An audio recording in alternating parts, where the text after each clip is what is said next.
What is up, buddy? What up, dude? Not much. How you doing? Doing all right. Are we live? Mm-hmm. Gotcha. We are indeed. I'm just waiting to see if people start hopping on or not. We'll see what happens. Gotcha. Well, then I will not ask you about your medical procedure. Oh, well, it went well. Gotcha. And they left me conscious for it, which was even more interesting. So, yeah. Not well anesthetized. We'll just leave it at that. Yeah. Yeah. So, but clean bill of health, so no complaints there. So, if we go through the looking glass and we have some sort of off tangential or some crazy thing that happens in this adventure where we have to change our classes, etc., because we get hit by some sort of magic spells or who knows what. I'm thinking Feldruucan might end up becoming a gunslinger after what I saw yesterday. It's a shame that guns don't exist in this campaign. Hand crossbow slinger. Yeah. Well, I tell you one thing. Nat definitely did destroy some bitches up in that game yesterday. That was impressive. Well, we also forgot, besides the icon, she also had you gave her that ring of basically of mind. The ring. Oh, ring I forgot that she had that. Yeah, she had a ring and a tattoo to basically prevent possession. And the tattoo was just an AC bonus. I think. Well, yeah, the tattoo was an AC bonus, but was there another tattoo as well? No, I think it was just the one. Oh, okay, so never mind. I hadn't seen that before. That's pretty awesome. I think the tattoo came out of Fizbin's. Gotcha. If I recall correctly, because that just showed up after I downloaded that, because I was like, oh, this is fun. I like it. It makes casters a little, especially if you got decks. Yeah. Yeah. And rogues too. Honestly, like high dex rogues and stuff. It's like, oh yeah, you don't need armor. Just I thought it worked for the campaign or for the session. Yeah. I thought it worked really well for that. So that makes sense. Yeah. But then again, what is it? A mithril. I mean, mithril anything doesn't count as heavy, right? So you could pretty much be. Yeah, but good luck finding mithril full plate. So yeah. Adam, is your place already decked out for Christmas? It looks like it, with not one, but at least 2 trees. No. So those are not Christmas trees. Those are what, Thanksgiving trees? It's complicated. All right. They're not decorated, so I mean, they're lit. That's how they came out of the box. I can't help that. Okay. I've put no ornaments on them. Mm-hmm. But I spent all day on Reddit being told I'm insane because this made the front page. Did it really? It did. Oh, RIP your inbox, man. Holy God. It's a bummer. They had to close the comments because people a third of them, apparently there's a group of people who are obsessed with how high TVs are. And I took the photo from really low. So I had literally 100 messages telling me my TV's too high. It was very annoying. And then another 100 being really upset my trees are up. Yeah. But, I don't know what to tell people. Should I have cardboard boxes in my room or should I have trees in my room? You know what I say? Fuck them. Do what you want. What do they call it? It's the French approach. The best you can hope for is a third of people are going to hate it, a third of people are going to love it, and a third of them aren't going to care. So that's exactly what happened. Well, and welcome the third to the that internet. loved it, it was very nice. It was very nice getting comments all day long. It currently has 6,000 upvotes, even though they turned off the comments. It's still I'm still getting What did you initially post on her? Have you just been a bit Redditor for a while? This is the annoying thing. I just post it in cozy places. I thought this looks cozy. The cozy places subreddit. Okay. If you go to the cozy places, I'm the top one on there, I'm sure. And it's just this is supposed to be cozy, and all I get is TV and Christmas comments. Well, you know what haters gonna hate. It looks cozy to me. Thank you. It probably got cross-posted to. I'll tell you where it got cross-posted to. Troll 7 Central? times. Yeah, 7 times to TV Too High. There's a subreddit called TV Too High. Apparently, and they're obsessed about it. Wow. Reddit is Yeah. a weird place, man. Yeah, no, I'm gonna downvote the fuck out of you right now. Oh no! No, I'm take 92. take my upvote. I'm 92% upvoted, baby. Well, Adam, we were talking about you yesterday in Strahd because I kind of kneecapped Greg's plans. Oh my god, in a 1-2 punch. Oh, nice. You single-handedly fucked the final encounter before I could get any of my surprises off. I was so mad. I got out-tacticianed by Paulie here and just destroyed me. To be fair, you gave me these skills, and this is a crazy, No, individual. level 10 clerics get divine intervention, but it's only supposed to be a 10% chance of working. Did you when get you it to roll a work? fucking 4, Yeah. I can't. You son of a bitch. So And it sweet. wasn't and it ended up being, there wasn't even that high of a so you were already planning on letting her break out. So we get in there with eventually. Strahd. Eventually, but her order was going to be to murk the shit out of the first to murk the shit out of somebody, So and when you have like Nate level dex and assassinry and everything, like she was a guaranteed one-shot kill on somebody. Okay. Oh, wow. Probably Nat, because I think out of everybody that I'd be gunning for, she was the lowest AC, although she walked right up to Strahd, and I forgot that I'd given her the Ring of Mind Erasure. I was like, oh, this might be fun. Let's give it to somebody, and just threw it out there, and then forgot that when I tried to charm her, also, that I'd given her that little trinket. This is why I should never build pre-gen PCs at 4 a.m. because I get punchy as hell, and you guys were way too fucking OP. So what did you ask your got to do? Break the control that Strahd had over Arena, who was an NPC, and Lathander did. Yeah.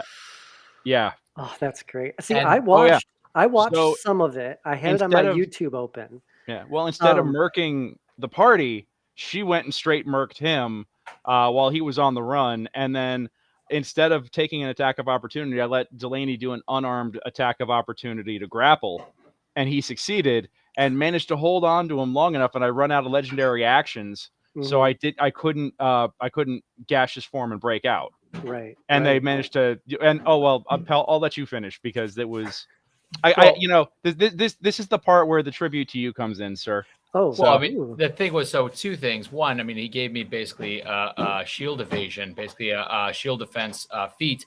So Strahd dropped a fireball on the room, but I rolled dex to save, and with shield evasion, I take 0. The shield takes the rest of it. Oh, yeah. And he was like, I didn't ask how large the room was, and dashes out. I used my movement and said, 2 can play at that. And cast Dawn, which is a new 30-foot radius, so 60-foot circle by 40-foot cylinder of radiant light, 40-10. I want it. If you are within exactly, it's a level 5 spell. Xanathar's Guide, and if you are within 60 feet of it, you can move it another 60 feet. Just follow him around. Oh yeah, that's exactly what he did. Was he fucking followed him around with it, just burning through the castle, just like, and then I bit Delaney, or I bit the Warforged, who I've ruled was a organic construct, not an actual metal construct, so therefore he could be drained. Because I had gotten hit with sunlight and couldn't regenerate, so I was like, okay, quick nibble, and then I'm in a GTFO.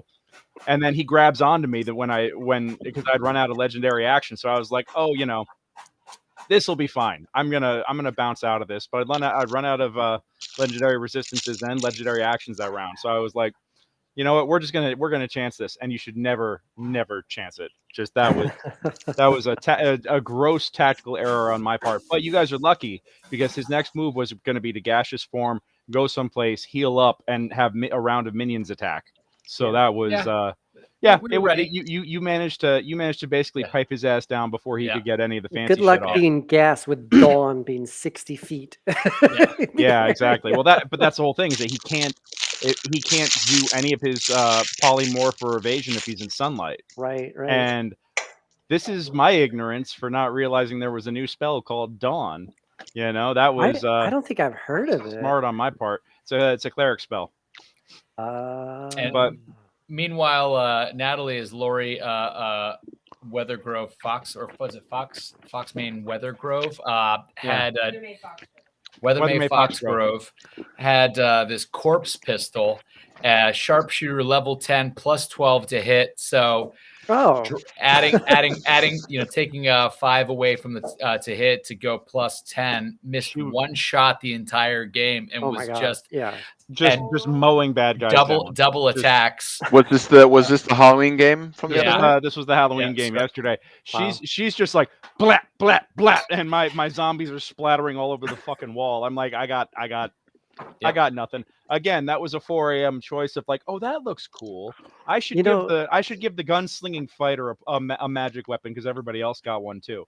Greg, you could have been a real jerk and just said, I'm sorry, Dawnspell requires a sunburst pendant worth about 100 gold. I don't think you have that. But he was a priest of the Morning Lord, so ergo. Oh, he definitely would have had that. Yeah, exactly. I'm just like, motherfucker. He's got that in his pocket. And they also had the medallion of Ravenkind. They'd also gotten the icon of Ravenkind, the holy symbol of Ravenkind, and the icon of Ravenkind. The holy symbol of Ravenkind actually is literally a sunburst pendant. Oh, yep. So that was like legit. Works out well. Okay. Yep. Yeah. Wow, that's great.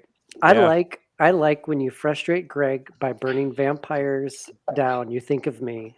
That makes me feel good. Well, he just couldn't believe, especially after he was like, I didn't ask how large the room was. And I'm like, Fireball's not nearly as large as a diameter of 60.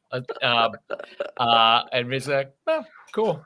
You made my hair just spontaneously like poof and shortened, but like that's you destroyed me. You destroyed me last night. Was well. Now I'm gonna have to dual spec into Cleric, and we just have to play this for the next 10 years, so I'll be high enough to get it. Or get one of those there's certain items where you basically learn a spell from of the equivalent level from different. There we go. Yeah, Dawn definitely seems up perches. I don't know. That's OP as shit. And now with the new Fizz bands, it was when I was transferring over, which Joe, I don't know if you've transferred yours over yet. It took me a while to be able for the new things for Dragonborn. I had to go into the campaign and adjust it there because it wasn't automatically updating. They had given me some note when I loaded it up that I needed to go to the features and traits page, and I just because I haven't loaded it on this computer before, but. Yeah, I was trying to do that, but it wasn't getting it there for some reason. I was getting frustrated because Greg had very generously gone and gotten it, and I was like, it's not letting me have my new toys. Yeah. Well, because I'd bought the source book bundle last year, I get a discount on all the future purchases. So it was like, I get X amount of dollars off this right now. Yeah, screw it, why not? I was gonna get it anyway. I'm buying the rest of the bundles on Black Friday when they are like 45% off or something, So does that stack with your other deal or no? It won't stack with the other deal, but I will get every book.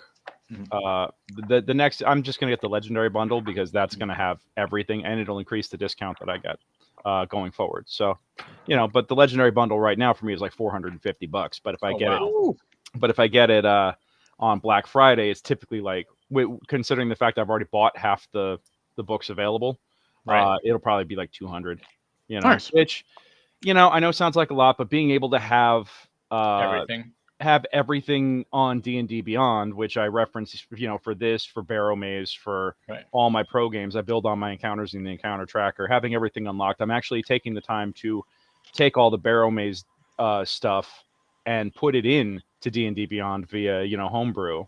Yeah. So like all the items, all the spells and everything, and monsters too. I'm just importing all that stuff. So, between D&D Beyond, Roll20, and Beyond 20, I'll just have like a full suite ready to go where it's like I can have everybody's dynamic character sheets stored in the campaign in D&D Beyond, and then, have it all feed to Roll20 and make it nice and easy. So, and it's not a 1-for-1, but at least it should be a little bit of a write-off. So. Oh yeah, no, it'll. I take it. I absolutely take it as a business write-off. So it, it helps out. I have a whole subdivision of my corporation devoted to DM for hire stuff. So look at all these beautiful faces. It's been forever since I've seen them. I know. I feel so bad that it's been unexpectedly 3 freaking weeks, and even longer in some cases. But it's good to see everybody.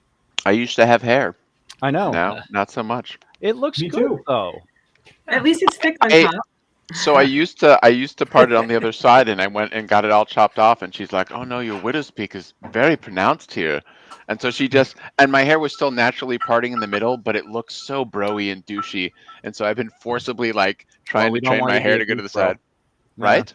Not a dude Was she- bro. I mean, was she- Rick can be a dude bro, but I don't want to Yeah. be a dude bro. Was she negging you into getting a haircut that you weren't sure No, about? she didn't. She didn't want me to get the haircut. She was like, "Oh, I was afraid you were going to come in and cut it all off. It's really beautiful hair. You should keep it." I'm like, "I can't." Not yet. I've got to wait. I got to make that a power move in another year. So I've got to right now. Gotta. It wasn't. Could not. You know what time it is. You know what time it is. Whoop, whoop. It makes me feel like, oh god, Mystery Science Theater 3000, where it's like, oh, the alarm's going off. Oh! All right, well, we are missing. Oh no! What's Jay up? Spelta. Movie sign. Jay Spelta got COVID. Oh my He god. got COVID. Oh well, hey. Well, I I'm hope you're sorry. doing okay. Yeah, man. Holy shit. Yeah. That's awful. I'm so sorry to hear that. I hope With the your booster, case is too. relatively mild. Now hold on. Now I had a Jay breakthrough case Spelta. too. Yeah. My condolences. I hope you get better. I'm a little concerned though, because the way you phrased that seems to suggest in previous episodes you have not paying full attention to us, which frankly is a little insulting. Yeah. That it takes a debilitating pandemic to get you to focus on our shenanigans. He's Joe. The man's got COVID. Don't break his balls that hard tonight. Come on.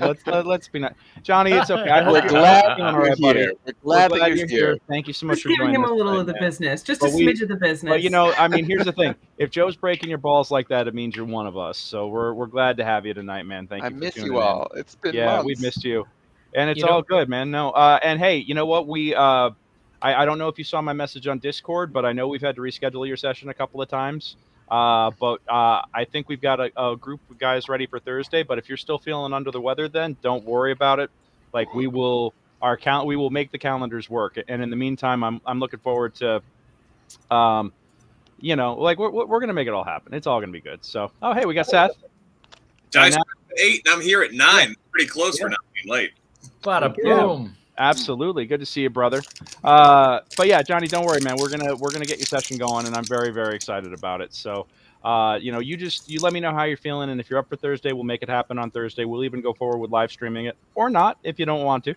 But I've been talking to a couple of the brutes, and I think we got Seth, and I think we got Matt at the very least. And if anybody else wants in on a Barrow Maze session with Seth, Matt, and our number one fan. Reschedule over my dead body. Got it. All right, we're making Thursday happen. We're making Thursday happen. It is on. All right, No one with Thursday. COVID should make I dead am- body jokes. Like, see, Dark humor. I like it. He's vaxxed. He's not going to die. I hope. He is one of us. Yeah. see, but that's yeah. the sort of dedication I love to see. You're like, Right? you know, Yeah. I will be there.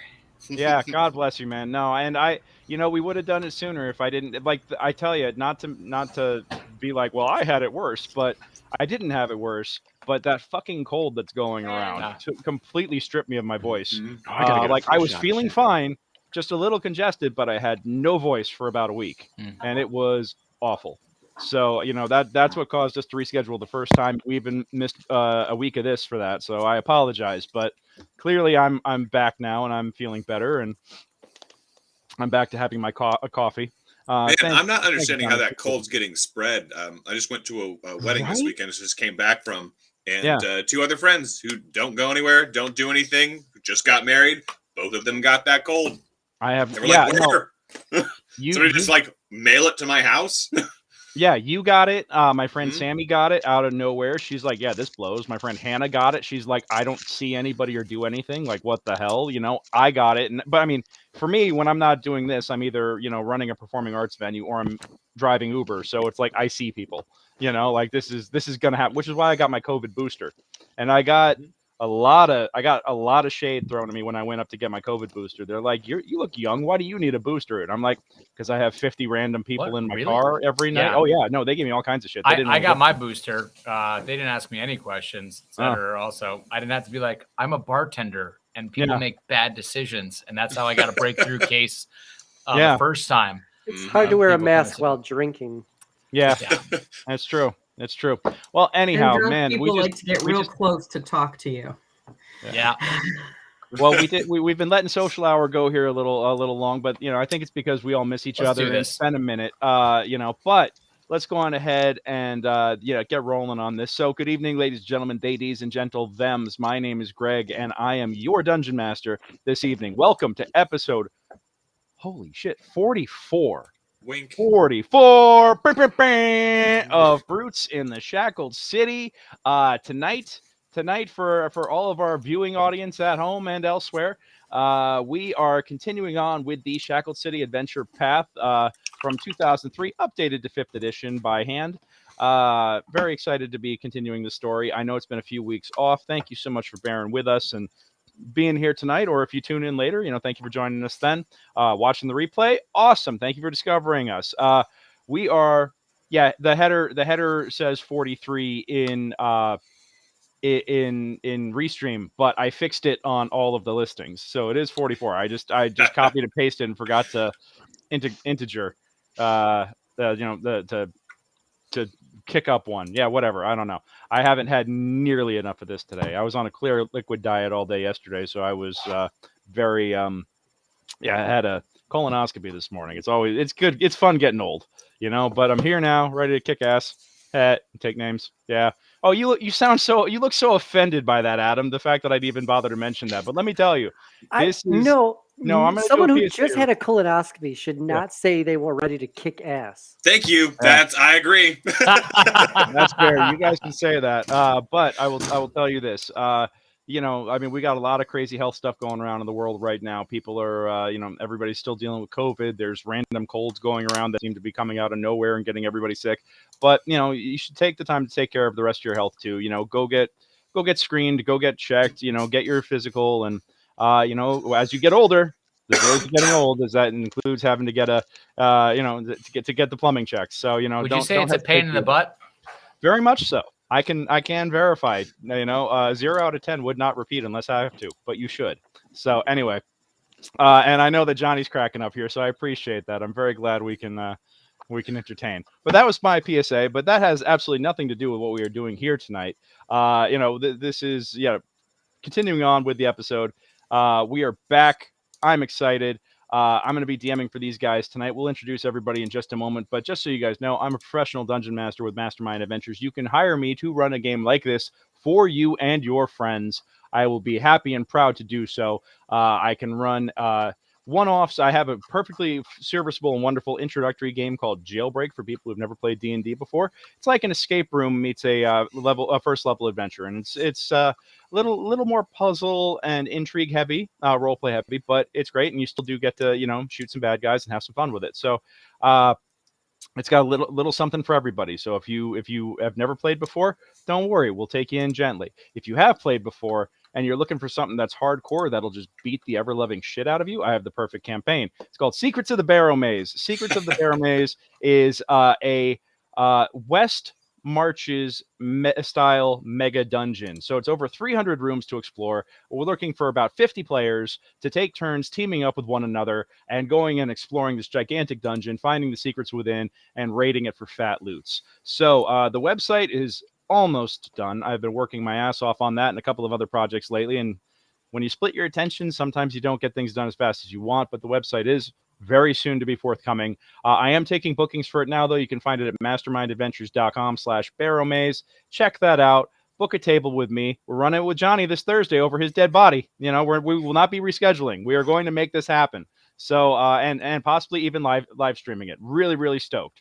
So, yeah. Book me for Jailbreak. Book me for Barrow Maze. Book me for a one shot. Actually, Seth, the STEM auction that also got rescheduled, but I'm going to be running a bespoke one shot for them on December 4th, and I'm very, very excited for it. It's a whole month away now. It makes me sad, but it is something to really look forward to. And if you have a charitable cause that you want that you want like a DM package auctioned off for, let me know. I'm your boy. I'm always happy to support good causes, as Seth and the DIY girls now know. So, anyhow, that's enough of me talking for the moment. Let's go on ahead and get in with the brutes here. How about we start introductions tonight with Adam, since he's got a mouthful of coffee. Adam. Yeah. The floor is yours, sir. Well, it's either that or I'm always eating something during these. Hi, everyone. I'm Adam. I play Birch, a human druid. And, as a druid, I have to have trees around me at all times. I would like to point out really briefly, there's a lesson here that if you go to Reddit, this kind of blew up a picture of my place and they had to shut down the comments because so many hundreds of people messaged me I'm insane for having Christmas trees up, which I would like to point out. They're not decorated, not the point. A phrase we all need to learn, which is don't yuck other people's yum. It's a good thing to live by. This doesn't hurt anyone but me, and I'm not hurt by it. So, anyway, hi, everyone. I missed you. Yeah. We missed you too, buddy, but your TV is mounted too high. I do agree. Oh, my God, that subreddit. There's a subreddit called TV Too High, and I got hundreds of messages today. See, it's not about the trees. It's about the fucking TV being mounted. I took the photo from the ground, so it looks like the TV's touching the ceiling. I swear to God, it's not. It's like a social experiment. It's amazing. I know. I feel This bullied is all why we day. need real life Squid Game here. You just need to be wearing white after Labor Day at the same time. Just really.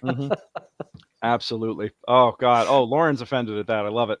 All right. Well, hey, let's go ahead and bring it over to Seth. How you doing, buddy? Oh, I'm doing great. I just stuffed a full-size candy bar into my face because I went to a wedding on Halloween, a delightful, beautiful wedding. It was a masquerade-themed wedding. Fantastic, really amazing masks all around, but I did not pass out candy. Instead, I put a sign on my doorstep that said, self-serve, be cool. And unfortunately, the two people that came to my house were very, very cool. And now I have many, many full-size candy bars left over at my house. So thank you to people, but also next time you can take as much as you want. Because I know all the children trick-or-treating watch this show. What are you giving away? What were you giving away? I had Snickers, Baby Ruth, Twix, and something else, as well as Reese's Peanut Butter Cups. And then in a separate thing, I had Almond Joy, Swedish Fish, and Mike and Ike. Those are for kids that are allergic to peanuts, kids that are allergic to chocolate, and kids that are vegan, respectively. Dude, you are such a mensch. Taking care of everybody there. Bravo. Next time, man. Next time, I'm gonna have a super low key Halloween, and I'm gonna just like chill here, watch some Hocus Pocus or something, and pass out full size candy bars because I've always wanted to go to that house. So now I want people to want to come to my house. I love it. Such a mensch. We love you. Oh, and also I'm a Tabashi wizard whose name is Seneca Polaris. Yeah. Also that. So side note. Yeah. All righty. Well, hey, let's bring it on over to a man with a house of his own, and hopefully he was also giving away full size candy bars, Mr. Nate. I wasn't here. I was out with the kids. Oh, that's gathering up our piles of candy loot, which I'm going to be eating tonight. Awesome. I hate all of you so much. I wish I that's the one bummer about being keto is that when you do Halloween, it's I get bacon. So yeah. I mean, not for nothing. There is nothing wrong with that. I know. I just miss chocolate. Look, I think if I rolled up to a house that was like, "Hey, do you want fresh bacon or a candy bar?" I'm choosing bacon. Can you get chocolate dipped bacon? I've done chocolate dipped bacon before. It sounds amazing. I don't trust ice cream. Okay, hold on. Trust bacon that you get from a dude's house on Halloween. Like, just hand it. Here's a stick of bacon, kid. Are you really gonna eat that bacon? No, it's got to be an unopened package of bacon. Otherwise, you can't give it out of the school. If you're lucky, it's from pigs. If you hand out bacon to strangers, they put you on a list, and you have to go around your neighborhood and introduce yourself because you're on this bacon list. No. Fun fact: the best. I've told some of you this before. The best bun for a bacon cheeseburger is, in fact, a brownie. So that, like, you take a brownie, a little slab of brownie on each side with a big old hamburger patty, slice of cheddar cheese, and some bacon. And it sounds disgusting, but the moment you do it, you're like, oh my gosh, my life has changed. So, Greg, stay away because keto will be over. It'll be over for you. Keto would never happen again for me if I went down that. I've seen the Krispy Kreme donut as a bun. Yep. I've seen two Krispy Kreme donuts as a bun. Oh my God, my life has changed. I've had a heart attack. the chocolate, like you got to bring it like down a little bit because otherwise it can get too sweet. And so the sweet and savory come together with the Krispy Kreme donut. It's all sweet, so it's not good enough. You really got to go full brownie. I'm telling you, best bun for your cheeseburger. Now you know. Cook out at Seth's house. Okay, cook out at Seth's house. We're gonna have Seneca cook this up for us here. My chest is hurting just from that description. Yeah. Sounds like Elvis's peanut butter burger, says Johnny. Yeah. Yep. Yeah, he right. Yep. All right. Well, hey, let's talk to the Dapper Dan, the man here with the new hair, Mr. Joseph. It's been a minute, bro. Seth, how you been? I've been doing good. I've got a new job. I'm in a new office. I've lost all of my beautiful locks. It simply wasn't working. So I'm Joe. I play Brick, the black scaled Dragonborn on a road warrior / barbarian on a road to redemption. He hit a dark spot. He's doing better. He's gonna be doing even better. But I have been gone for weeks and weeks and weeks. Yeah. So I have no idea where Brick is or what Brick is doing or what anybody is doing. All that I know is there were some water wands. We tried to get them. It didn't work out. There's problems. So I'm excited to see what is going on. Well, the nice thing is we were dark for a couple of weeks too. So, you didn't miss as much as you think maybe. But I do think that there was at least 2 or 3 sessions that you were under enhanced interrogation. So, oh, no. Oh, yeah. Well, but here's the funny thing. You don't know what happened to you. I don't know what happened to you yet either. So we're going to have to just figure that out. So we'll talk about it. We'll get that going. But our other, let's jump over to our other erstwhile adventurous. Hey, Lauren, how are you, darling? Oh, you're muted. I'm good. Happy Halloween. Happy Halloween. Good to see you. I also had a low key one. I stayed home with the baby and watched. A friend of mine came over. We watched the first 2 movies of the Cornetto trilogy. Okay. And then I got tired. Did you dress the baby up? A little bit. He had like a little outfit that has a little baby Yoda in a pumpkin. Okay. Aww.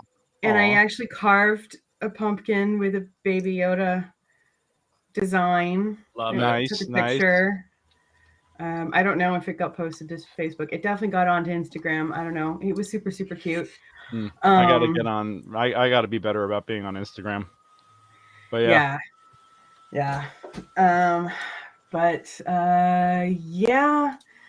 I've been. I don't know what I've been doing. Mostly, I think I've been like busy with recording stuff and getting books finished, which is good. It's good. I got a new plant. Oh yeah. What's her name? I haven't killed this one yet. Yeah. We'll see. It's Snowball too. His name is Porthos. Porthos. I love it. Because it's a gold pothos. Okay. Well, that works out. And I play Tarafirith, the Elven Bard, and I don't know what's happened to me either. That's right, because you went off to make sure the. I was about to make a very bad joke in poor taste, but you went off to be a witness, basically. So yeah, make sure that nothing happens during interrogation here. So yeah, I have no idea what happened to you yet either. So again, we will just have to figure that out at some point. But you will be magically rejoining the party. I would also like to bring up a point of order. Mm-hmm. Lights on Christmas trees are technically a decoration. Not if they're pre-installed. I did nothing. They came like this. Okay. Are those not real trees? Oh God, here we go. Okay. I have to defend. No. I have to defend Adam in this regard. Last year, I was like, you know what? I'm going to really stick to it. I'm not decorating until after Thanksgiving. And I was so sad that I had to take all my decorations down because Christmas came and went so fast. I fully support somebody going all in on Christmas right now. That's fine, but Halloween is over. If I rent an apartment and that apartment comes with furniture, are you saying the apartment is not fully furnished? Simply because it came with furniture in it already? It's not fully decorated. It's just partially decorated. Haha. Oh my God. I would also like to point out, though, that I did watch Nightmare Before Christmas the day before Halloween. Yeah. Classic. It's a double duty movie. It definitely is. Yeah. You can watch it twice a year, and it's very seasonal. You can watch it more times because it's awesome. There you go. I can unplug these if it makes you feel better. Well, No. I think It's they're really lovely. pretty. I'm It excited is to put really on my nice. lights as well now.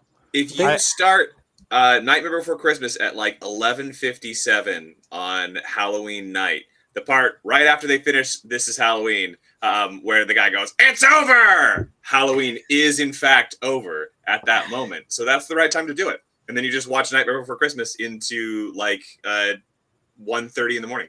Yeah. Is that like the snapping at midnight on New Year's? Yep. Yeah. Nice. Love it.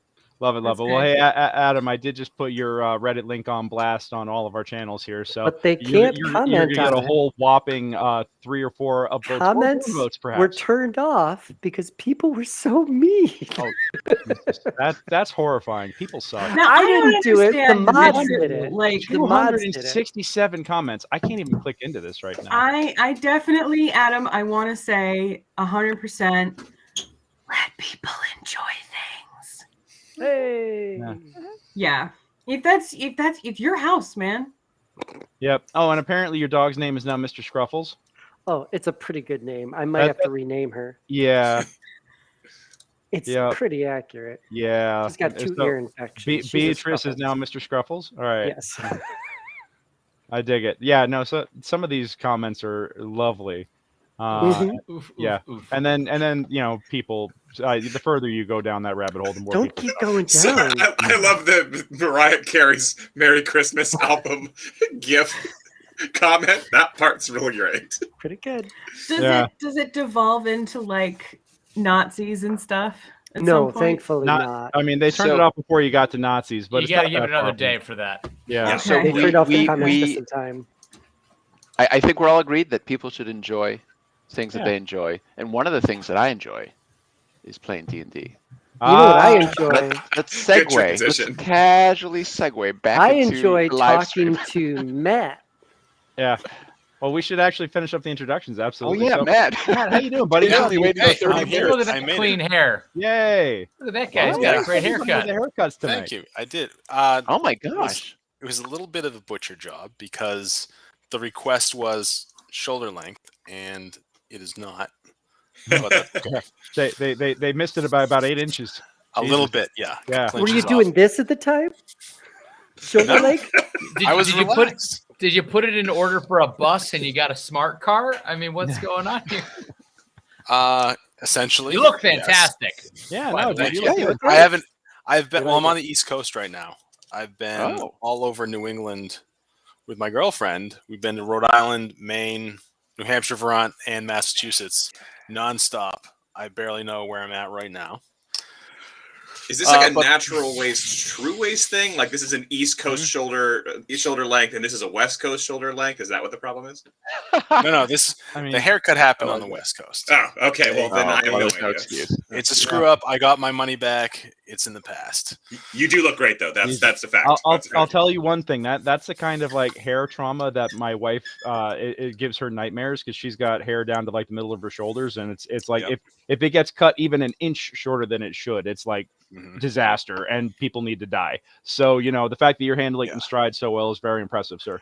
Well, the hurdle there, I can't really be phased anymore because if you recall, there was a time where my hair was down to my waist when I wasn't recall cutting. that. I wasn't cutting it during chemo because my hair was unaffected by chemo. It remained nice and thick and unable to be That's controlled by amazing. any hair products. So I Yeah. was like, screw it. I'm letting it grow for as long as I'm on it. Getting that cut, that was a little bit weird because that was like 5 years of Yeah. chop inches, whatever. Yeah, how like that was about like what 4 feet of hair at that point? Because you're not a small It dude. was long. Yeah. It made its own. It was donated for kids that lose their hair to Okay. cancer, and Yeah, I'm yeah. pretty sure there was enough to make an entire wig. No other people's hair needed. Holy crap! It was an impressive amount of hair. Yeah. Well done, sir. Well done. Thank you for your generosity. All right, and last but not least, let's go ahead and bring up Paulie. Paulie, how you doing No, tonight, bud? I'm doing well. Yeah. I would like to say if you have any supporting American cancer centers and all sorts of great not-for-profit charity centers. I love Waterford. Grew up with a lot of Waterford, and I got this teeny little, basically, brandy / port glass from the American Cancer Center nearby. If you see these, if you don't like them and you don't want them, and you see them in a thrift store, please pick them up for me because I love Waterford. Love it. Anywho, and I would call Adam that those are joy trees. We've kept up our tree with lights on it because they bring us joy, and the world could use a little extra dose every day. But I play Sir Feldruucan Vorkrist, the Golden Scale Dragonborn Paladin of the Church of Helm, the Holy Roller on a path of vengeance. And we're going after this gal who killed the High Priest of my particular fortress here, or chapel. And so you might be seeing some rage down the path for these dastards of the Ebon Triad, who are just they're no good. They're no good. They need some Helm in their life, and they've just gone down the dark path, and now they need to pay the piper. Yep. All righty. Well, that is who we are. That is the Brute Squad, ladies and gentlemen, and we are about ready to kick this off. But I think one of the first things we got to do now, I mean, it's been like, I don't even remember where we are. What somebody who wants to do the recap from the last couple of episodes for our erstwhile adventurers, and for everybody else at home, and for the DM, so I could find where we are in my notes. Oof. I'll do my best, and whatever I'm forgetting, people can jump back in and fill in the gaps. Take it, baby. Go for it. Okay, so for a while we thought that something was going kind of weird with our friend Birch. Meanwhile, there had been all sorts of shenanigans going on within the city, and there's still some plots that we're not quite sure what's going on with them. But we agreed to be the bodyguards of a major house of basically their weapons dealers that we didn't know at the time. This was what was the house, Joe? Oh, the Tasker Hills? The Tasker Hills. Little did we know that these weapons dealers had sold out an excellent mercenary unit of Dragonborn and manipulated them and slaughtered them to a man, with the exception of Brick, who survived by basically a blast off of a cliff. And so he was going down a dark path, and he had actually been bitten and had been hiding from us that he had become a were-rat. Dragonborn. A were-rat Dragonborn, a verminthrope Dragonborn. And still not quite sure how that worked, but yeah, it was very impressive. The stats on him were really, something else. So, anywho, once we figured out what was what, Seneca and myself, Feld, we basically let Brick have his vengeance. We cleaned up the murder scene, and then we had kind of a powwow. And Brick was not willing to let go of his lycanthropy, so we had to cut him down. He spent a little bit of time over on the other side, got a talking to by his mentor of like, man, you gotta get some Helm in your life. You gotta live right. What are you doing? There was no specific find Jesus moment. It was just like, exactly. If you ever want to see any of your bros again, maybe stop being a murderous little revenge dick. Monkey. Hey, Feldruucan here is doing the recap, so it's a little bit tainted. In this, but yes. And then we were off, because there's starting to be flooding here in Cauldron, and the High Priest was due back, and then we got basically a panic call that he was actually under attack. We went to the inn, found that the inhabitants of the city, along with the High Priest, had been savagely murdered. We cleaned out most of it and got some leads on this Ebon Triad. The Ebon Triad is a cult of three evil deities that believe that together they're actually the split aspect of one evil deity. and that they had the wands. We came back to Cauldron, did some digging around, and through the very crafty work of Mr. Lorenzo Ledoux, were able to track down what was going on in terms of the hideout of the of these cultists and their leader, who, checking my notes, Triel, I believe, who we think are in the Corporal Ruins. And yes, so there's the whole aspect of this the Ebon Triad. They believe that Bane, Cyric, and Vecna are all actually one entity. We got a little gift from the Striders of Saloon for assisting them, some boots of striding and springing and striding, which might be fantastic for our friend Brick, considering it'll let him to Leroy Jenkins all over the place, which, you know, I can see some fun stuff happening there. And yeah, we're kind of back there at I think at our current spot. We need to let now High Priestess Jenya know what's going on, and I think that's about it. We know where the bad guys are. We know they're holding the wands for ransom for 10,000 gold. So hopefully we can cash that in for maybe a little half price payback. And I think anything else I'm missing, team? No, I think you pretty much got it. Yeah, I'd say that's solid. Yeah, don't forget the all-out mental blowout that Greysoul had with several people competing. Oh yeah, head. we cannot forget about that. Yeah, and he's been stripped of his divine powers at this point. Oh yes. Yeah. Oh, that's right. Yes, go. Yeah, go on, Greysoul. Yeah, we'll let you catch that up. Well, as you know, an entity claiming to be my benevolent father has been granting me my newly leveled warlock powers. And this has annoyed my previous, probably maybe dead and taken over Leira by the god of murder instead. Not sure at this point. But they basically had a little tiff on who gets to control who. And I basically noped out of there. And my whatever deity was granting me my clerical powers was like, okay, do without it. And ripped them out of my head. And my brain almost melted out of my nose. Yeah. And so now I'm kind of rethinking some life choices and where I want to go from there. Yeah. You could always open a coffee shop or something. You don't have to be that. Everybody needs coffee. Right? Seriously. Well, yeah, I think that's all pretty accurate. And hey, Jules, good to see you, doll.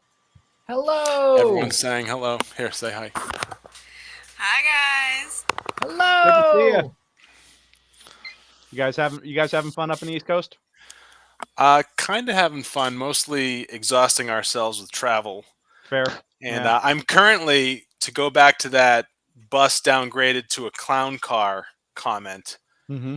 The car we rented a mid-sized car. It got a nail in the wheel wall. Oh no! And we were told we would get a comparable car. So when we showed up today, the choices were an economy car, a murder van, or a truck. And since we were driving from Massachusetts to Vermont, we opted for the economy car, which is like a little tiny bright red clown car with Florida plates, which I've been driving around. Oh, come on, man. You at least got to go with the murder van. If you get stuck in the snow, you got to have a place to sleep. I was tempted to go murder van, but like I said, we had to drive all the way to Vermont and back today. And I didn't want to spend $5 million on gas. That is fair. That is fair. All right. Well, in that case, let's that's the introductions. Let's go on ahead and kick this back off. So we just wrapped this up, as I recall, at lunch at the tavern. And yeah, your informant has given you the information that you require. And now a true clown car. Yes, Johnny, absolutely. Now what the party present, actually we have everybody here. So the only folks not present right now are Tara and Brick. Their whereabouts are currently unknown, but now you guys have information that that Triel and the cult of the Ebon Triad are most likely holed up in a area called the Corporal Ruins. And ruins of an ancient civilization that lived within the mountain. And now they Now the ruins have apparently been taken over as the headquarters for this cult. The entrance is somewhere on the northeast side of the mountain, or northeast side of the volcano, I should say. Yeah. What do you guys want to do? Pay the tab for lunch, maybe? That sounds about right. Okay. Probably we should do that. Yeah. Leave a good tip. Oh, that's just rude. But yes, it is early afternoon. You guys have just completed the interrogation. The lunch has been served. The owner of the tavern has come out and brought out your lunch orders and has shared a brief exchange with your informant, the cook. Just kind of like a quick quizzical look, like, everything all right? And he's just, yep, nothing to see here. And let's all move along. And yeah, lunch, by the way, is quite scrumptious. As Well, I think we get paid extra for it. Mm-hmm. Yeah. Well, I think we probably have some conversation. And we realize that we need to go and get Tarafirith and Brick. Mm-hmm. That we need to inform High Priestess Jenny that we know where the wands are, and either get whether through the Striders of Saloon who are here in the city, or if we can find any of the contacts of Wookiee. Any basically our kind of our folks who know their way around the city, of finding the entrance to this place and go and kick ass and chew bubblegum. Now, our Artem gave you a general idea of where they were. On the northeast face of the mountain, and there's right. You know that there are paths and things that there's only maybe so many options. But yeah, he gave you basic directions on how to get there. Now, how reliable they are, well, we'll do a few skill checks and we'll see how good you guys are at following them. But yeah, you think that you might be able to find your way there based on the information given without having to bog the session down further by tracking down more NPCs to be like, hey, how do I get here? So great. Then we just need our the rest of our companions. All right, cool. So where are you guys going to go looking for your companions? Well, I think as I recall, the last time that we spoke, they went with Skellerang, with the captain of the guard. The captain. Yep. And that was basically that was last night, and they have not. You've heard hide nor hair of them since. So I think we start there. Grab the group and start there. Okay. So you guys are heading over to the town guard? For sure. Mm-hmm. All right. Cool. So you head over to you head over to the town guard barracks up in the northwest corner of the city. The guardsmen note your approach, and basically they step directly in front of the door, preventing any entrance. Say, sorry, sir, no entrance without authorization. New security protocol. Hail, friends. Security protocol from who? According to this is implemented by the captain by order of the Lord Mayor, with in light of the recent incidents. Security protocols are heightened throughout the city, with a missing noble, and with the attack on the nobility. They're saying that they can't be too cautious. So I wouldn't try just going into the town to City Hall unannounced anytime soon either. Just so you know. Understood. Is our friends Brick and Tarafirith within? I'm sorry, I do not recognize those names, sir. Or were they brought in here last night? Are they guests of the city? Do I recognize this individual at all? Negative, sir. Negative, right. Ghost Rider. You do not recognize this individual, and he does not recognize you. You don't even know their names. One's a dragon. Oh, one like this, but different. The black-scaled Dragonborn? Yes, correct. I believe they left a couple hours ago. Did they say where they were going?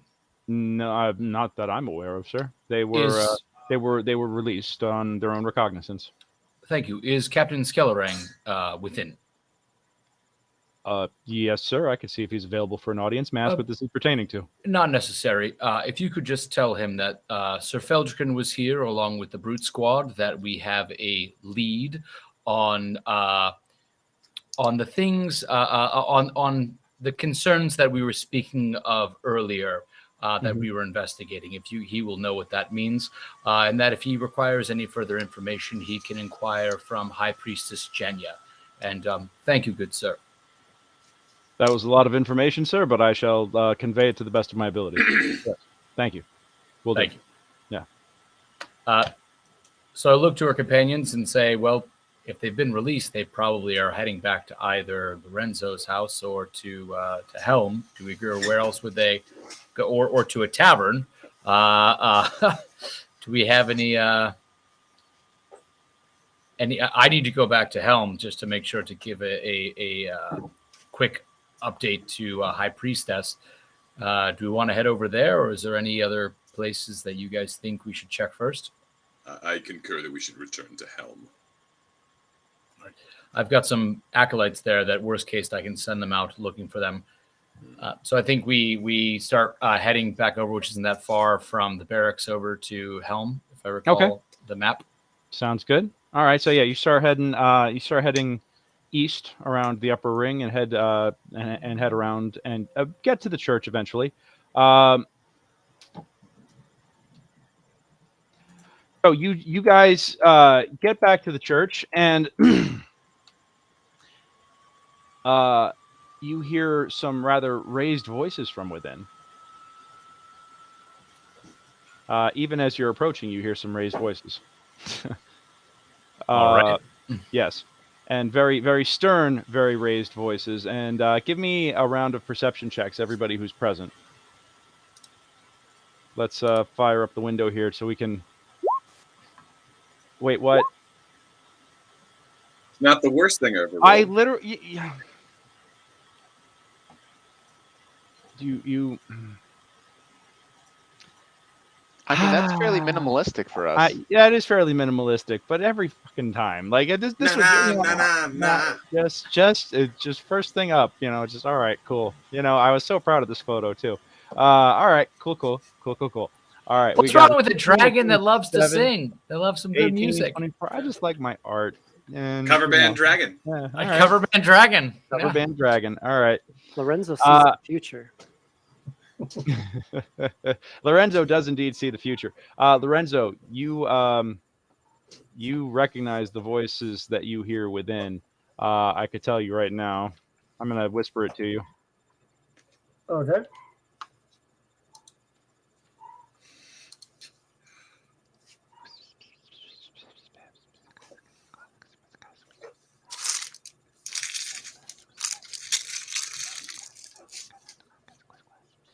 All right. I will tell you right now, Feld, you do recognize one of the voices as the High Priestess. Elevated in volume. Not screaming, but let's just say loudly talking, as the other person is loudly talking back at them, and that you could tell that the argument is starting to reach a pitch as you approach. All right. And you can hear them in her office from the street. I see. Yeah. I'm going to start dashing. Okay, you start dashing. What does everybody else want to do? Excuse me. We none of the rest of us recognize the voices of the people who are. You guys do. I think the rest of you guys do recognize High Priestess Jenya. Birch, you actually probably recognize the other voice as well. Lorenzo, give me a perception check. This one will be bad. Probably. Not too bad.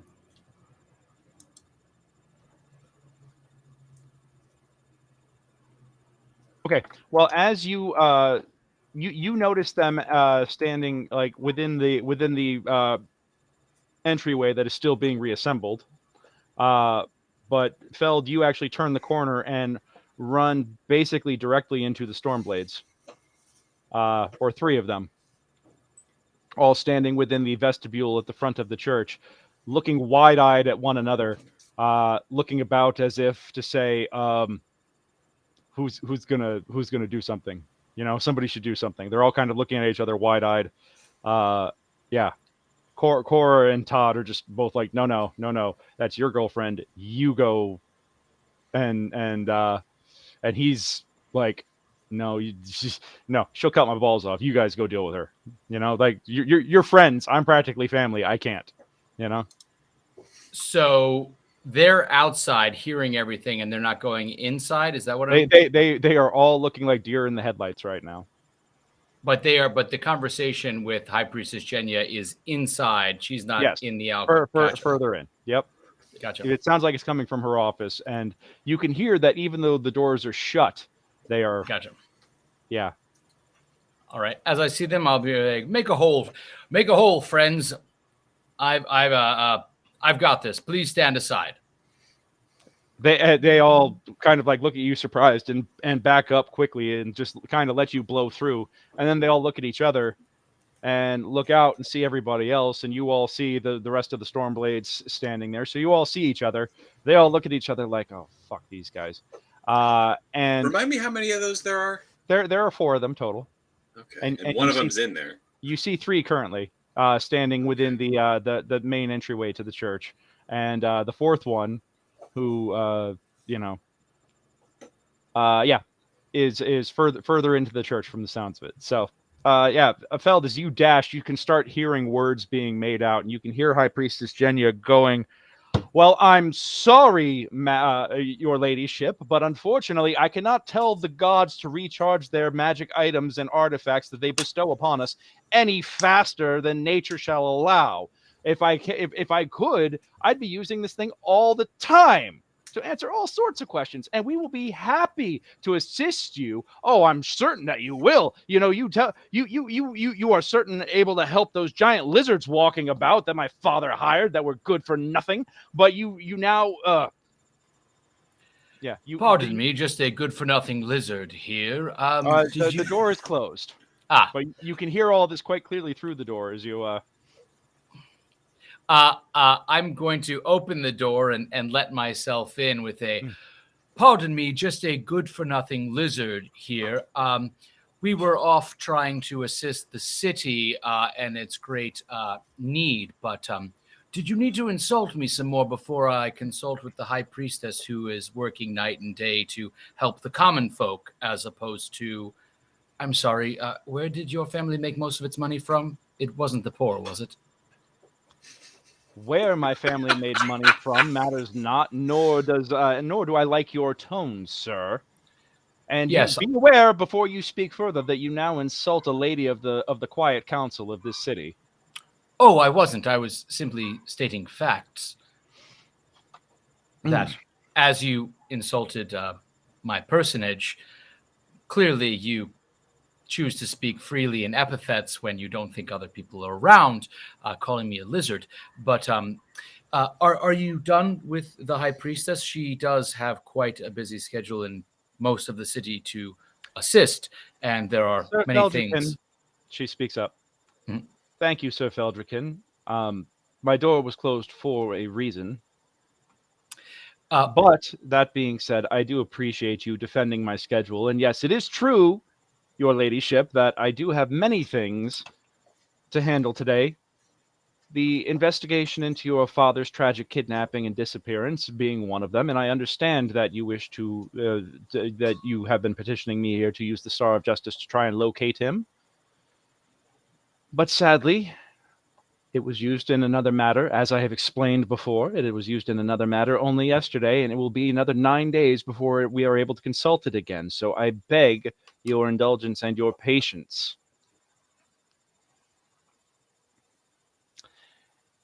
And seeing that she's outnumbered, Anna looks back and forth between the two of you, and she says, well, very well. I will be here in exactly 9 days and 1 minute. And I expect, as a leader of the city, to be granted access to this artifact so that we may be able to find what happened to one of its noble leaders. Seems like I'm the only one who cares about that fact right now, which is ironic. You mean everyone's worried about not just one guy, but the entire city drowning because we can't stop the rain? I would be very concerned about the idea of the nobility being under attack and the leadership being under attack in this city. Yes, drowning, the sewer rats down below drowning is one thing, but if this town were to lose its leaders, chaos would reign. So yes, I think we just pinpointed why no one cares. We just pinpointed. We figured it out, guys. You don't need to come back in 9 days and 1 minute. We got it. Okay, get out of here. We need to talk to the High Priestess, please. You're the one with the voices in your head? Oh, maybe. Allegedly. I'll just chalk it up to that then. You chalk up whatever you want. As I'm sure has been shared with you, many of those who were taken by lycanthropy were of the lesser folk who have, if you've been spending time... I do not care if they drown. If they are going to rise up and attack the nobility, those who are gracious enough to allow them to exist within this city, who support them with our taxes, with those who take care of take care of their existence here, if they wish to bite the hand that feeds, then they should be smote. So I care not if they drown. You're going to save a lot of money on your own grave by digging it yourself. Not that I'm threatening you, I'm just saying, eventually, if you're looking for the support of people and finding your father, saying you don't care if they drown is probably not going to enamor them to your cause. Well, I'm looking forward to finding the one or ones responsible for this and gutting them in the center of the city on a pyre in the center of the lake, and then setting fire to it personally as I then step onto my very nice boat and glide back to shore. I very much need to know the layout of this room and where she is standing, please. She is, as she finishes that, she's had enough, so she's starting to exit. Okay, cool. When she gets isolated enough by herself, I would say with that 20 feet away from other people, I'm going to go ahead and cast Sleep at level 3. As I recall, do I get a save on this? No, so I we're don't. just going to jump right into this, aren't we? Greg, I'm still outside. I did not go into the argument, just so you know. All right. I am outside as well, taunting the other people, but smiling at them and like... We're with them. I don't know about taunting. So, Seneca, all right, so you're going to start casting Sleep. Yeah, that'll be 9d8. 9d8. Okay, well, that's more than enough to put her under. I will tell you, though, that as you go, the High Priest counterspells you. Okay, could you roll for it? Oh, no, this is a level 3 spell. I think you get that automatically, right? Yeah, or is it level 2 and below?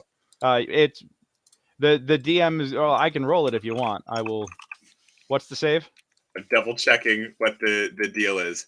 Oh, nope. 3rd level or lower, it automatically fails. Yep. So she basically just whoomp. Nope. Yeah, and she looks at you with eyes that say, "Don't." Yep. We'll never know what he had. We're getting really loosey goosey with our. Yeah, I'm just moral standings. I just figured that she was very cranky and needed a nap. That's it. I was looking forward to finding her counsel silent. We're going to regret you not having that level 3 sleep sometime in the immediate future, I suspect. Hopefully not within the same day. We'll see. Well, she exits and she storms off. And after about a moment of quiet, she approaches the front and says, "Come along, you idiots!" And the other Stormblades fall in line behind her, all looking at each other like, what? They're really like questioning their life choices at this point, you know. So she's gone true like head of the family Zilla. She's gone from one of them to. She's clearly taking the Feeling loss, herself? well, new power plus loss of father plus feeling very insecure over a whole bunch of things. Yeah, she's puffed up big time. Even though they seem to hate each other and think that, yeah, cool. As she comes out, I'm going to kneel and say, sorry for the loss of your father. She stops for a second, looks at you, and I'm sorry that you couldn't have done a better job protecting him. And she turns and keeps going. I'm going to let the cleric not so subtly know that he owes me one. How so? I saved his life in the thing with the where. No. But I mean, how do you let him know? Oh, I'm just going to remind him, give him like a nod thing, and like. Oh, Todd. Yeah. Yeah. So like just like a hey, buddy. Yep. Yeah. I gotcha. Okay. Yep. He just kind of scowls. I mean, he always looks like he's got resting bitch face, but now he just looks even like he just bit into a really sour lemon as he looks at you. You know. That's the best part. Yeah. One day I'll get him to smile. Well, I mean, maybe we'll see. So back in the office, a tense beat passes as Lady Taskerhill storms out, and Jenya sighs after a moment when she knows that nobody's coming back. And she seems pleasant.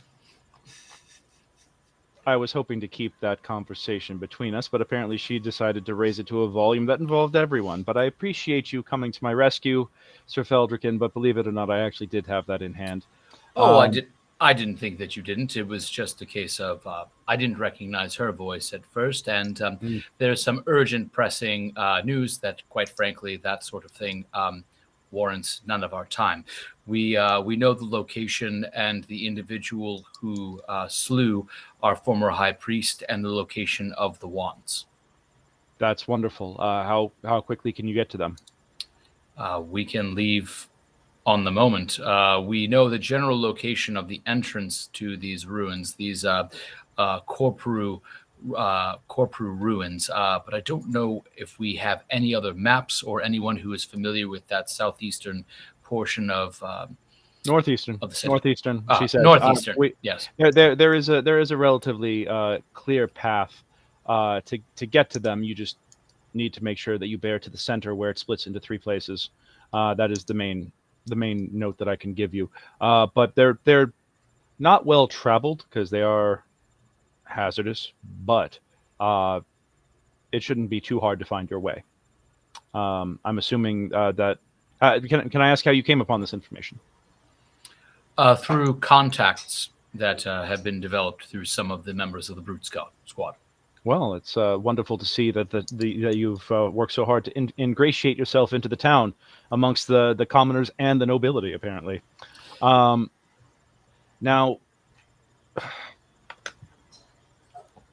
Mr. Seneca, would you please shut the door on your way out? Surely. Thank you. I will do so. Yep. That means remaining in the room right now is Tara, Greysoul, and Feld. Oh, Tara's there. Oh, no, not Tara. Not Tara. So it's just Greysoul and Feld at this point. I was going to ask if Lorenzo and I could go. You guys can come in and you actually run into Seneca as he's exiting the office and heading, like I'm assuming you head back into the church proper? Or do you want to hang out outside the door? I'll just hang out outside the door. Copy that. So Birch, Lorenzo, if you guys want to head in, you'll come upon the office door in just a moment with Seneca standing outside of it and it closed. I'll start before as he's going. Just a moment, High Priestess. Have Brick or Tarafirith come by the church? We're searching for them so we can make haste before the individuals who have the wands can flee.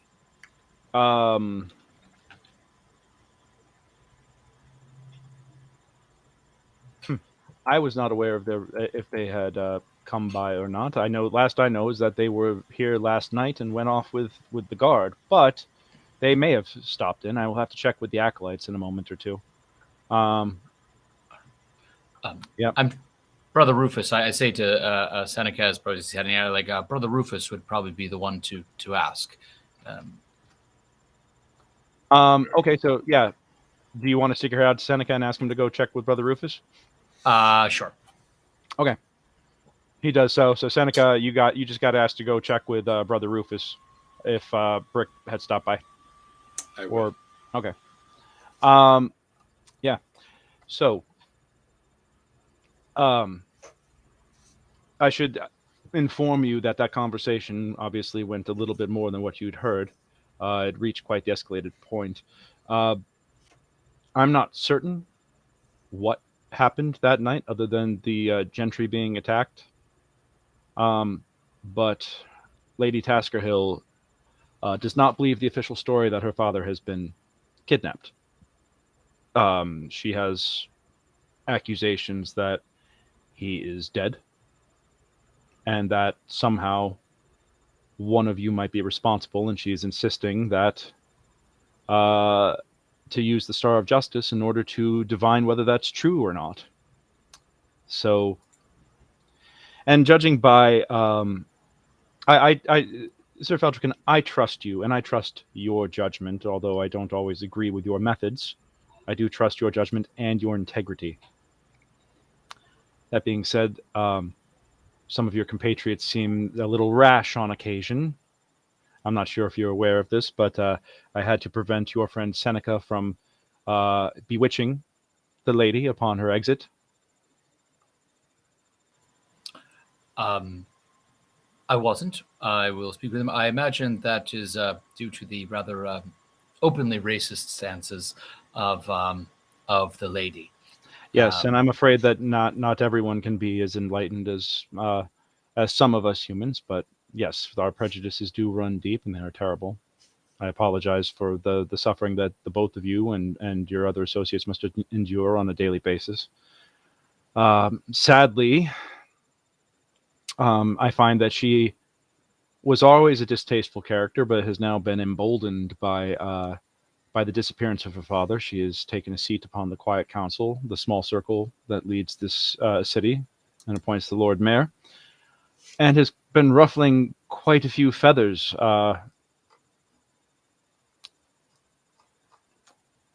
It appears that a hornet's nest has been kicked with the disappearance of her father and the installation of the daughter. This is quite troubling. I recognize that you were at the Lucky Monkey for a couple of days, but while you were gone, she insisted immediately upon strict security protocols to protect the nobility from all threats, and even enhanced guard patrols, forcing them to go out even in the rain when no one else was about. And naturally, she has managed to stoke up the fears of the nobility against the common folk. I'm afraid that we might be on the verge of class warfare here within the city. It as we've discussed, I think part of the whole thing we continue to try and find is who is it from the nobility that was funding this Blue Duke and seeking a de facto overthrow of the city.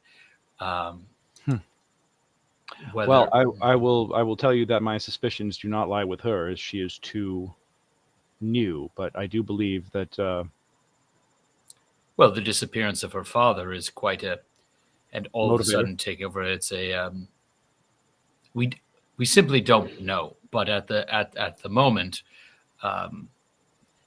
we have our task to do to get these wands. I think it is quite strange that all of the different temples did not contribute this year. And now with this Ebon Triad and everything, it seems like there's quite enough stink to deal with floating around that we have bigger problems, it seems. Have the Tasker Hills been... Is there any obligations on behalf of our order to the Tasker Hills, or are we more pledged to the people of the city? I mean, we do not have any obligation to them. They do not provide us with any sort of funding. We have not been hired or brought in by them. We are not sponsored by them in any way, and we find their line of work, while legal, to be incredibly distasteful. So, ergo, we do not know, or we do not owe them anything, nor do they owe us, for that matter. So there is no relationship beyond the fact that we coexist within the city. Yes, well, just know, High Priestess, that I support you, and I imagine that part of what she is probably trying to do is to try and throw her weight around and to try and have us support her in her claim, which would only give her more power. Again, I apologize for not knocking before entering, but I felt that the level of disrespect to someone of your office was extreme. I sincerely appreciate that. I have come to expect a certain level of disrespect that comes with this position for anyone who sits upon the top or even the middling branches of an organization find themselves the target of someone's ire. It comes with the territory, so fear not, my friend. My skin is thick, and I am not unaccustomed to dealing with the Karens of the world. The only thing that I would ask is I don't know whether or not how our stores are of healing potions and the like. We do know that this is supposed to be down in that area, is supposed to be a hideout of theirs. I don't expect that we will be able to walk in with bells on, as it were. I would suggest, considering the state of our stores currently, we have no resurrection materials left, and your team has requisitioned most of our available healing potions, and we were low on scrolls to begin with. But now I have placed a requisition to the regional church, and have asked for more stores to be brought in. You give us another 4 or 5 days, and we might have more back in. But for the moment, things are running a little tight. So Understood. If you could try not getting hit so much, that might help us. Yes. And Johnny, just wait until you see what I've got planned for a high fantasy Karen. It'll be fun. Is there anything else that I can do for you, High Priestess? I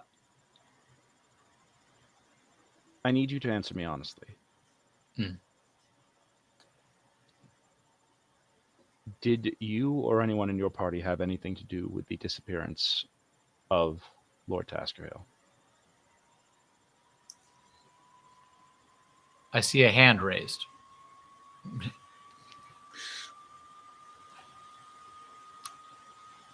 We do not have any were-rats in our party. And as far as we know, the were-rats killed or took Lord Taskerhill. We do not know. I just stopped there. I yeah. All right. Give me a... I'll let you have a deception check with this with advantage for that, because that you worded that pretty carefully. I want to see 2 nat 1s in a row. Yeah. Let's do it. All right. I'm gonna burn an inspiration on that. Do I roll 1 or 2 on that? I will let you roll re-roll 1. Okay. That was deception. Where did that just go? There we are. Much better. 17. Yeah. What's her wisdom? Oh boy, you might have some splaining to do. What? With the 17? I mean, you're dealing with a priest here. I know, actually, because you're lying to the priest of your own. Yeah. She regards you for a long beat and looks you dead in the eye and says, "Very well. Very well. I will continue to. I believe you." And Somebody want to insight check that? Is that what I'm seeing here in the? Yeah. Yeah, Phil, do you want to insight that? Oof. You're safe. You're All, good. all the best rolls. For the moment, you do believe that she believes you. You actually do believe that she is quite sincere. She nods and just kind of regards you carefully and is like, okay. Very well. Then hopefully, in 9 days we can resolve this unpleasantness. She can use the Star of Justice for her inquiry, and this will be done, dusted, and settled. Or maybe perhaps his lordship will turn up alive somewhere. Who knows? But I'm afraid that this situation has cracked open a Pandora's box. This is going to get very complicated very quickly. I feel the situation socially within the city is destabilizing. I hope I am wrong, High Priestess, but I feel that these concerns are going to be the least of our worries in the near future, given vampire bugbears, an Ebon Triad, and all of the things that seem to be culminating around here. Absolutely. And while you are quite adept at handling the big, obvious, flashy, dangerous problems and the threats that are put upon this city, that the city finds itself under, I do not know what we can do to save the city from the rot coming from within, from person just turning upon person because of circumstance. Those are problems that aren't as obvious, aren't as threatening at first glance, but as things are starting to spill over. It was bad enough when people were rioting about taxes, but now that blood has been shed for the gentry, the divide is only widening, and I fear where it's going to go from here. So, let us be. May Helm show us the way. And if I bow deeply, am I dismissed, High Priestess? You are dismissed, Sir Feldruucan. Please have a word with your man Seneca. As much as I approved of the gesture, had he actually succeeded with that, it would have caused us exponential problems. Understood. So please let him know that words do not hurt me, and he does not need to step up for me in that regard, as much as I appreciate him. And I do apologize, for I know that that woman holds nothing but contempt in her heart for you and for him and for those of your ilk simply because of who you are. And that is wrong and it is unacceptable. But sadly, it is one of those things that it is a social ill that we have to figure out how to deal with, maybe not so overtly and directly. Because the problem that we deal with here is that when you're dealing with those who have all of the power and all of the resources, right and wrong stops meaning anything when might is involved. Anyhow, enough of that. We have pressing issues such as a flood and missing wands and apparently a cult of Triad to deal with. Please go forth and smite in Helm's name. I bow deeply and head out. Very good. Seneca, you do find Brother Rufus, and you've been kicking it with him, having coffee and bacon in the galley, and he does mention that, yes, Brick did come by and was here for a little while, and mentioned that he was going to be going down and seeing his friend down at the docks. Made a joke that he was going to go see a man about a kraken. While I do recognize that time is of the essence, I would find it unwise to leave without Sir Feld. Because I don't know that Brick really wants instruction from me. So I will await. Why would I not want instruction from you, Seneca? That's a good question. Let's find out. You think I have beef with you for some reason? Oh man. Oh, that's right. That's all unresolved, isn't it? All right. Well, we'll get to that. You, Brick. Just to put this forward, you were unconscious, so you don't know the fact that you got, like obliterated by a magic missile while you were unconscious. So you're not aware of that necessarily, but you do know who stabbed you in the back like a son of a bitch. I'm just saying.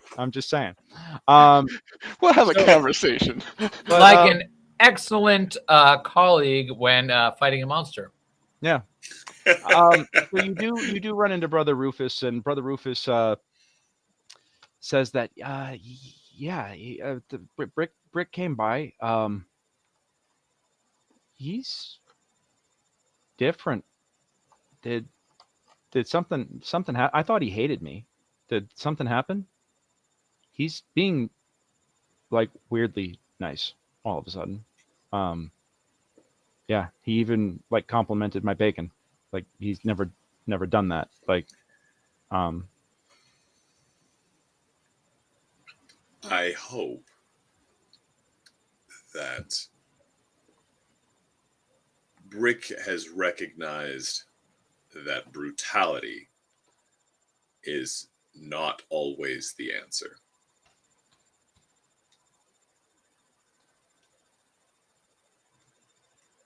All right. Cryptic. I like it. I'll just roll with it. Not clearly above my pay grade. I'm going to nod, smile, and just tell you that he said he was going down to the docks to see his buddy CB. So yeah. Oh, Sir Feld. I was just preparing lunch, but Mr. Seneca here. I gave him some of the leftover breakfast. We still have pancakes and bacon if you're hungry. Fortunately, I'm not. I'll take some on the run. In case I find anyone who is hungry upon the streets. Mr. Lidu got us some lunch, but I don't want any of this food to go to waste unless there are other acolytes who have not eaten yet. The guard shift coming off of the towers shall be coming down. Now I can give this to them. It will not go to waste, sir. Yes. And anything else we will we shall put at the to help the refugees. Yes, excellent. Yeah. I'm going to hand him 10 gold and say, if you see anything or hear anything with the refugees where they need any food, etc., please spend this accordingly.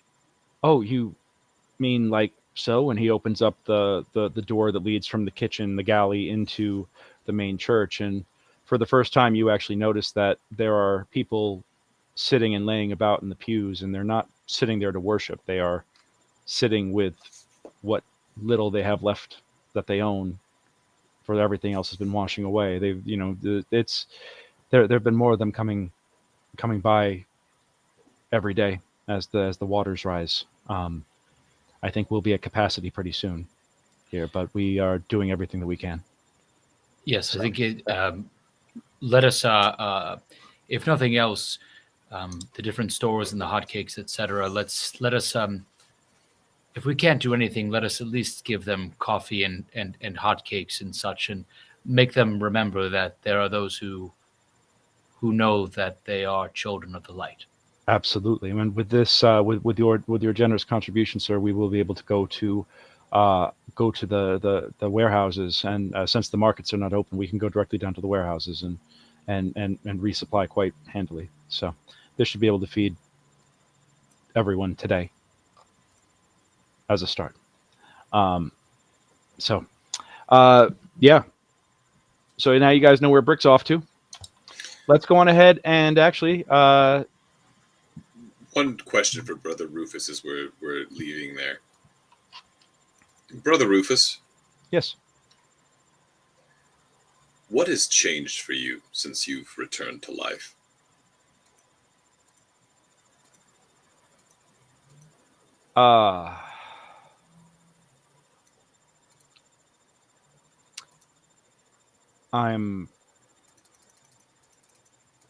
He looks incredibly uncomfortable. Very, very, very uncomfortable.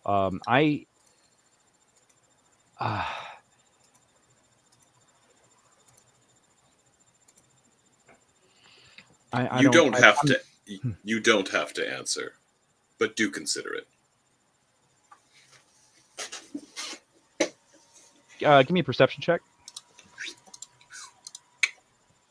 Perception. Okay. Super good at things, guys. Feld, Greysoul, you give me perception checks too, real fast. 7 as well. My goodness. Okay. Oh yeah. Greysoul. Get him out of the way now. You. Please. I'm gonna.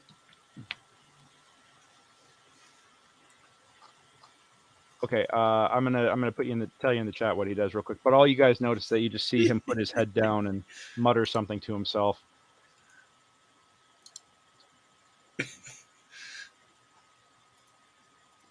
Yeah, he just mutters to himself, and Greysoul, you're the only one who actually picked it up.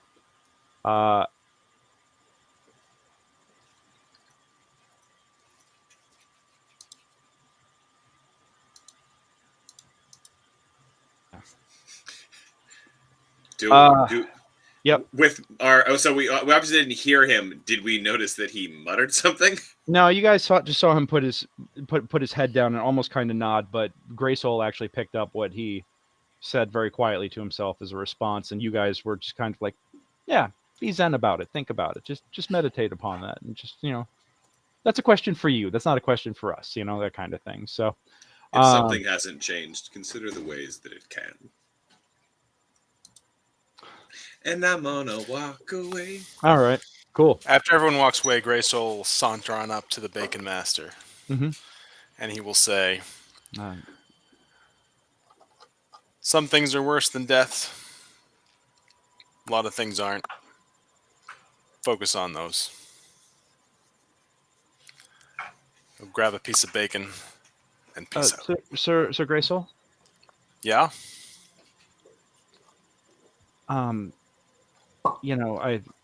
I know that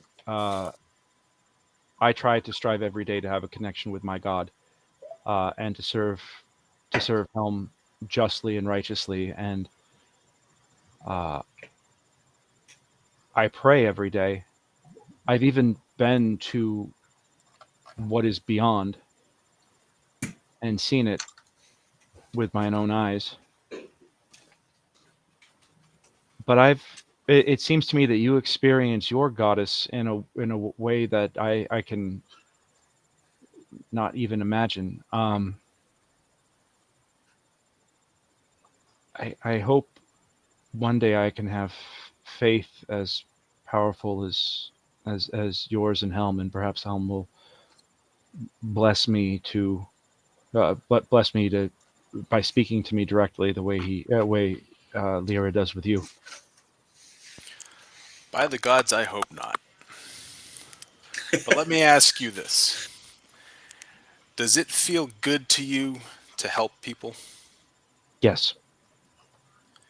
And do you need Helm to tell you that it feels good to help people, or does it just feel that way intrinsically for you? It's always been intrinsic. I just want to help people. It's just like a calling. It doesn't matter what the gods say. That would normally be blasphemy, but I'll consider the source. Thank you, sir. Yes. You're welcome.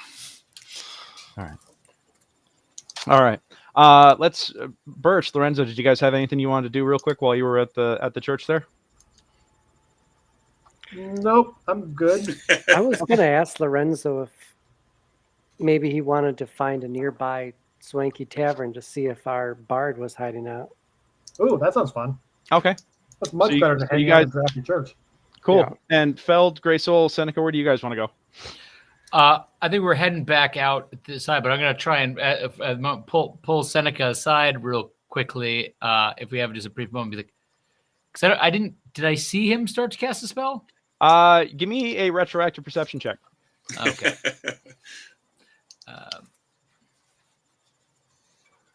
Nope, 5. Nope, no, you didn't see shit. Yeah. And so I'm just going to pull him aside as friend Seneca. High Priestess Genya said you were attempting to cast a spell on that very unpleasant woman. She's a bitch, Feld. 9th Oh, level. Oh, I did see you there, Greysoul. Over-leveled 9th level bitch. Not that she didn't warrant it, but I was instructed to speak to you by the High Priestess that had she not, that she understands that she is a complete racist against your kind and my kind and is insufferable, but that had the spell gone off, it would have caused even more problems for us. But I just wondered what your thought was when casting said spell. Perhaps she misunderstood. I simply cast a sleep spell. This would incapacitate her temporarily, do her no harm, and allow her a time to cool off. I will convey that back at a later date, I think. But anywho, onward to battle, eh? And I give him a clap on the shoulder. Yeah. All right. All right. I love it. My breath lightning worked better. Oh, what was that, Matt? We Missed lost all that. Yeah. He said. I think he said. I saunter up to Seneca, and under my breath, I say, "I'd have gone with lightning lore." All right, cool. Well, all right. So we're gonna take that moment to cut away. Birch, Lorenzo, you guys actually wind up going back to the tavern that you were just at because that's pretty swanky. It's pretty swanky. It's the first place that comes to mind in terms of places to search. So you do wind up back at the Tip Tankard. Brick's former place of employment, where your friend the cook, who is hooked in with the local criminal underworld. And as you're walking by, you do hear some familiar strains on the lute and some singing as someone is, playing for her lunch. Sit down and start calling out songs to play. I have money now. Yeah. Well, you come on. You gotta keep those skills sharp. You wrote us. You're playing the donkey song for everybody. Yes. Which we absolutely adore. Yeah. I'm putting a piece of gold in her hat. Swanky. Yeah, love it. And Feld, where do you, Greysoul, and Seneca go? Do you guys head? Well, to the tavern? if we go out front, if we didn't realize they left, we'd ask around to see if anyone saw where they went. High or low? High. 1 second, because my dice are in my bag across the room. I'm getting a. All right, number between 1 and 100. 64. 64. With that, they look around. You do find a couple of acolytes, and they look at each other and look around, and they said, "Didn't see anybody else leave, sir. I know that you had some party members here, and we did not see which way they went." Oh, thank you. Did we hear that they said that CB that Brick was looking for CB down at the docks? Yeah. Yeah. All right. So All right. And down by the docks is where the Tip Tankard is. Is it? No, the Tip Tankard's actually in the upper ring. Yeah. Or middle ring. Gotcha. But the docks are down at the center of the cauldron. So gotcha. So, we're gonna split the party. So we're gonna give this a second here. Let's go ahead and wipe back to the Tip Tankard real fast. And so Tara, you look out and you see two of your best buddies sitting at the table in front of you, putting some gold in your hat and yelling out obscure songs that typically have very, very obscene lyrics involved. Lorenzo's calling out for the man from Nantucket. Yeah. I knew him. No request for the lusty Argonian maid? No? Okay. Never heard it. Sing it. Can't wait. I'll sing some well-known songs, but change the lyrics and make them bawdy. How about that? All right, give me a performance check.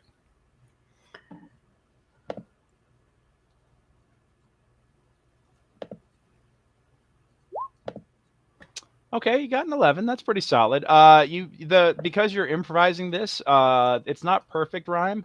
You're getting some slant rhymes and stuff like that, but you do manage to stick the landing on a punchline that just makes this guy literally spew his drink all over the bar as he, just laughs his ass off. And you do wind up getting tossed from the assembled folks. You get tossed about 7 gold into your hat for that one. So combined total with your busking. Yeah. The song ends. You step up, take a bow. Everybody applauds. What do you want to do now? I'll join my companions. Okay. Hi, Tara. Hello. How have you all fared? I did not know you could do that with a halfling in that song. In a song, you can do anything with a halfling. Oh my. Yes. It's just a song.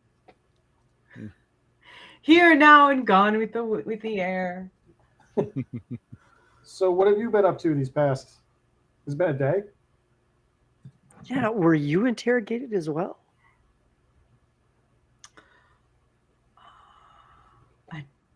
Was I interrogated as well? Check your DMs in a second. Okay. What else can we ask her she can't possibly I will tell you this past hour, I have been enjoying fine drink. Yes. Well, you can sober up on a long travel. We think we know where the wands are. Where are we going? Some foot of a mountain. Do you know where it is, Lorenzo? Somewhere on the north side of the mountain.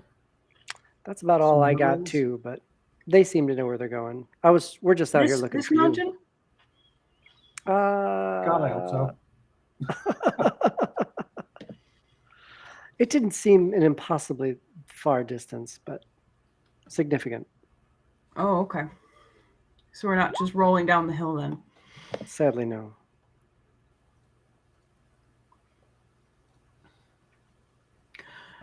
You know, it is the strangest thing, and maybe it is the uncommonly good drink, but I will tell you,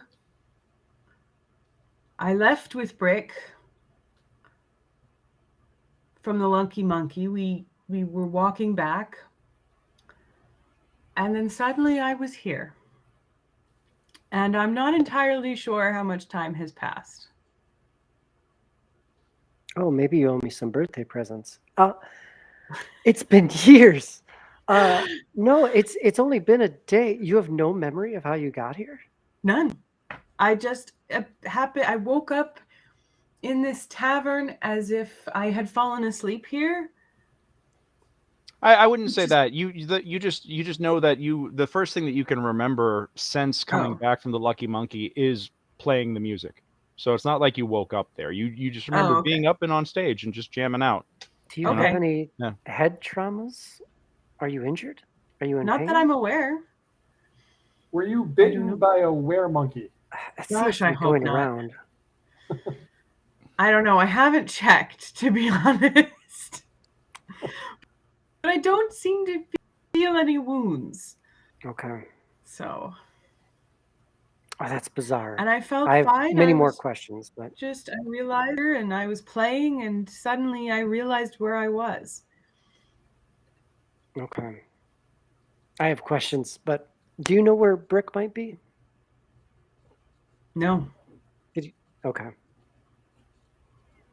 Well, maybe the three of us look for our friends. Yes, let's go along. Yep. Okay. All right. And where do you three want to head back? I mean, I guess we should have a meeting point. Is there any place we can think of where Brick commonly goes, though? Give me a wisdom check. Yeah, that I can do.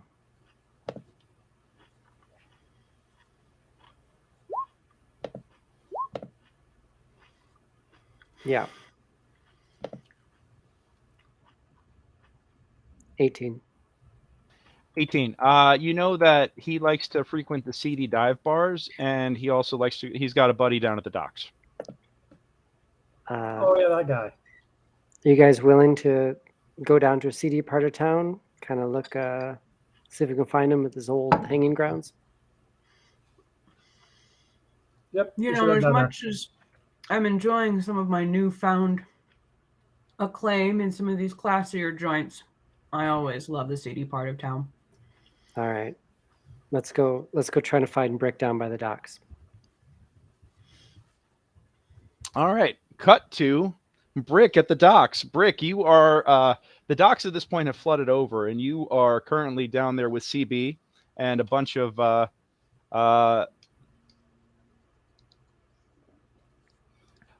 you're down there currently helping sandbag up everything as the waters are rising, and you and CB are tossing bags back and forth. He's like, "Oh, here comes another one, buddy. Here you go." Oh. All right, come on, move them in faster. This rain keeps coming down like pissing down on us. We got to hurry it up. How you doing, bud? I'm doing all right. Yeah, It's been an interesting couple of days. Wanted to get some sweat out the things that ails me. Yeah, what's been he says, "Oh, here you go." And toss you another one. What's been ailing you? Not that we doc folk are touchy feely, heebie-jeebie types, but we got to look out for each other, I do. We're talking. I'm just sort of casually like doing dumbbell press with like the sandbag while I'm waiting for another one. Nah, just some dark times in the city, man. It's rough. Tell me about it. It's a lot of I got here 2 weeks ago. Yeah. 3. How long has it been, Greg? It's been about 2.5 weeks. 2.5 weeks. I got here 2.5 weeks ago, and we've fought goblins. We've fought were-rats. We killed a vampire. The town is flooding. Like it is I don't know how you guys. And you know what the craziest thing of all is that one noble. We got all these people drowning down here. All these people struggling down here. Everybody's heading for the mid ring, heading for the surface. The top ring, wherever they can find a spot to squat. Because everything's washing the fuck away down here. And suddenly one noble goes disappearing, and now they got the guard coming around putting their damn boots on our necks, looking for were-rats. Looking for conspirators now. Now they're giving everybody a hard time. They're rousting everybody, and ain't nobody safe now. Yeah, not much of a noble at that. No, that was that guy. He was weapons dealer, right? Mm-hmm. Yeah, well, fuck him. That may very well be what happened. Who's to say? He's been missing for a couple days now. So good riddance to bad rubbish. Well, now they're using it as an excuse to keep any of the poor from coming up to the outer ring. You know that they've been putting up putting up barricades and stuff, turning people away if they ain't of the proper socio-economic class. I'll have a conversation with Feld. Maybe the Church of Helm can help out with that. Oh, Church of Helm's already getting chock full of people. They've been putting them up in the pews. Is the High Priestess on the small council? Is someone from the church or any of the churches in the city on the small council? Or are they just are not knowledgeable enough of the nobility within the town to know that for certain. That has never been established to you. Okay. The small council is also known as the Quiet Council, specifically because its members are clearly of the nobility, and there are some who are public about it. But you do know that the leaders of this town, the true power behind the Lord Mayor, some like to be very discreet. Okay. Yeah. Well, but Anna Taskerhill, now being on the small council, has made that quite public and is enjoying flexing her muscle quite obviously right now. You know what? I'll say to CB is, look, I mean, yeah, obviously they can help shelter people, but I was thinking more maybe the church itself might have some weight to talk to the local government and maybe get them to change the rules. It is a shit deal though, and not one I approve of. But yeah, I can't. It's not going to help anybody if I try to bully you guys through. So the best I can do is come down here and help carry heavy things from one place to another. No, I appreciate you, brother. You're one of the good ones. Anyway, yeah, let's keep it on going. Keep it on holding that. Hold that out, boys. Hold that out. Got a new cart full of sand coming in here. Start filling them sacks. And with that, I think at this point we can have a moment where Sir Feld, Sir Greysoul, and a very wet cat in Mr. Seneca are all coming. You got upgraded, Greysoul. in the the pissing rain. They come down, and you see them. Brick, you actually spot them before they spot you. They're walking about, clearly looking for someone. I'll yell out to Feld and say, "Hey, Feld, come grab a sandbag. Join the line." Oh, these are friends? I think I met them. Yes. That's a great question, actually. I met CB. Yeah. CB. Benamit. Feldruucan. That's Feld. You can call me Feld. Feld. Oh, Feld. Got it. The cat is Seneca. Who else is here? Greysoul? Yeah, Greysoul. Yeah. Greysoul. The other. Yeah. Nice to meet all y'all. You met at least some of them, I think. I know it's been a minute, but it's good to see y'all. Y'all here to help dig in? We're here for Brick. We seem to have a lead on fixing this water problem. The kind that means knocking heads. I'll turn back to CB and be like, I would be happy to stay, but I'm probably going to be put to better use with that than this. So, well, hopefully we can. What kind of heads you knocking? I got some roughnecks around here that are always looking for a good scrap.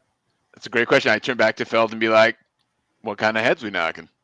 The ones that serve evil gods and are trying to drown the people of the city. So yeah, but are they like monsters, or what do we? Do they bleed? Oh, they bleed. You have anyone here who knows their way into the Corvus Ruins? Corporal Ruins? Hold on a second, I might just. Ooh. Hey, Lenny, come here. And you see this big hulking brute come over. My kind of guy. He's like, and CB kind of turns around and he says, "All right, now this guy, he don't look too bright, but he's strong as a fucking ox. And if you just take it slow with him, he knows a lot about this place. He's been here a long time. Hey, Lenny. Yeah, CB. Lenny, these are my friends right here. And hi friends. Lenny, these guys want to know where the what is it, the Capo Ruins? Corporal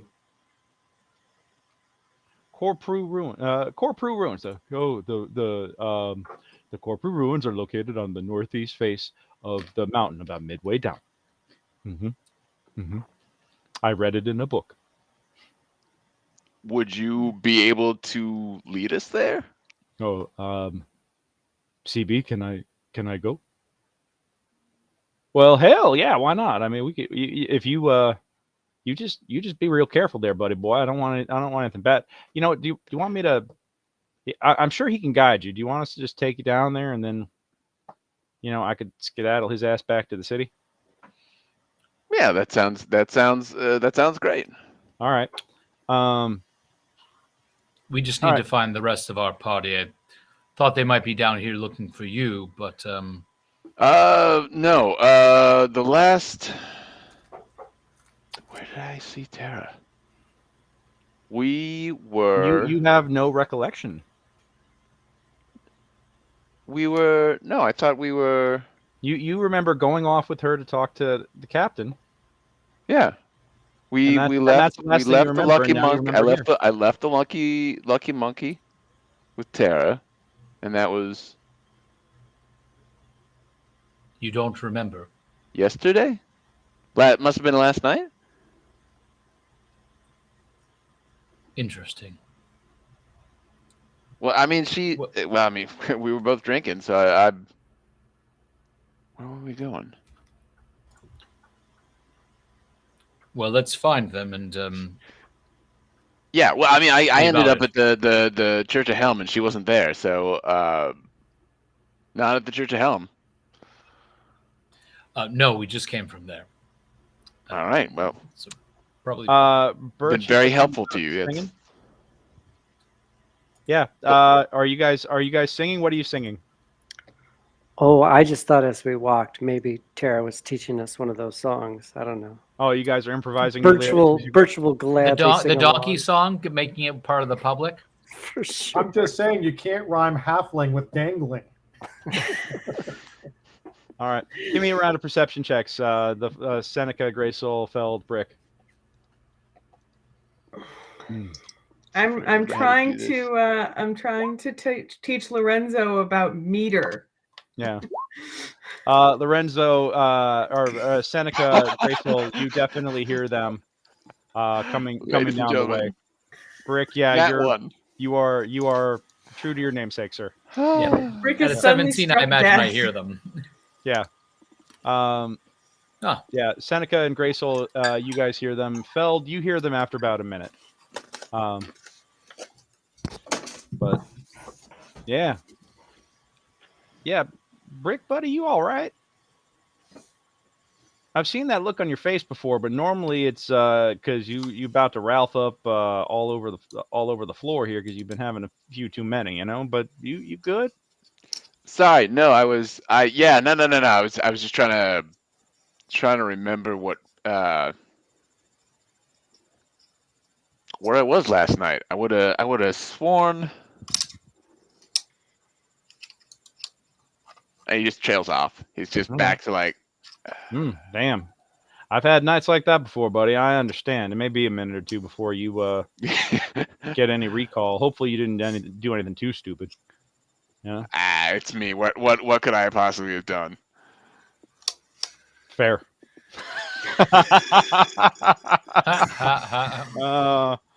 Well, you know, maybe next Fringe, I'll turn it into a plot hook, and we'll ruin yet another PC, or we'll ruin you again. All right. Well, yeah. So at this point, the party is reunited. So, yeah.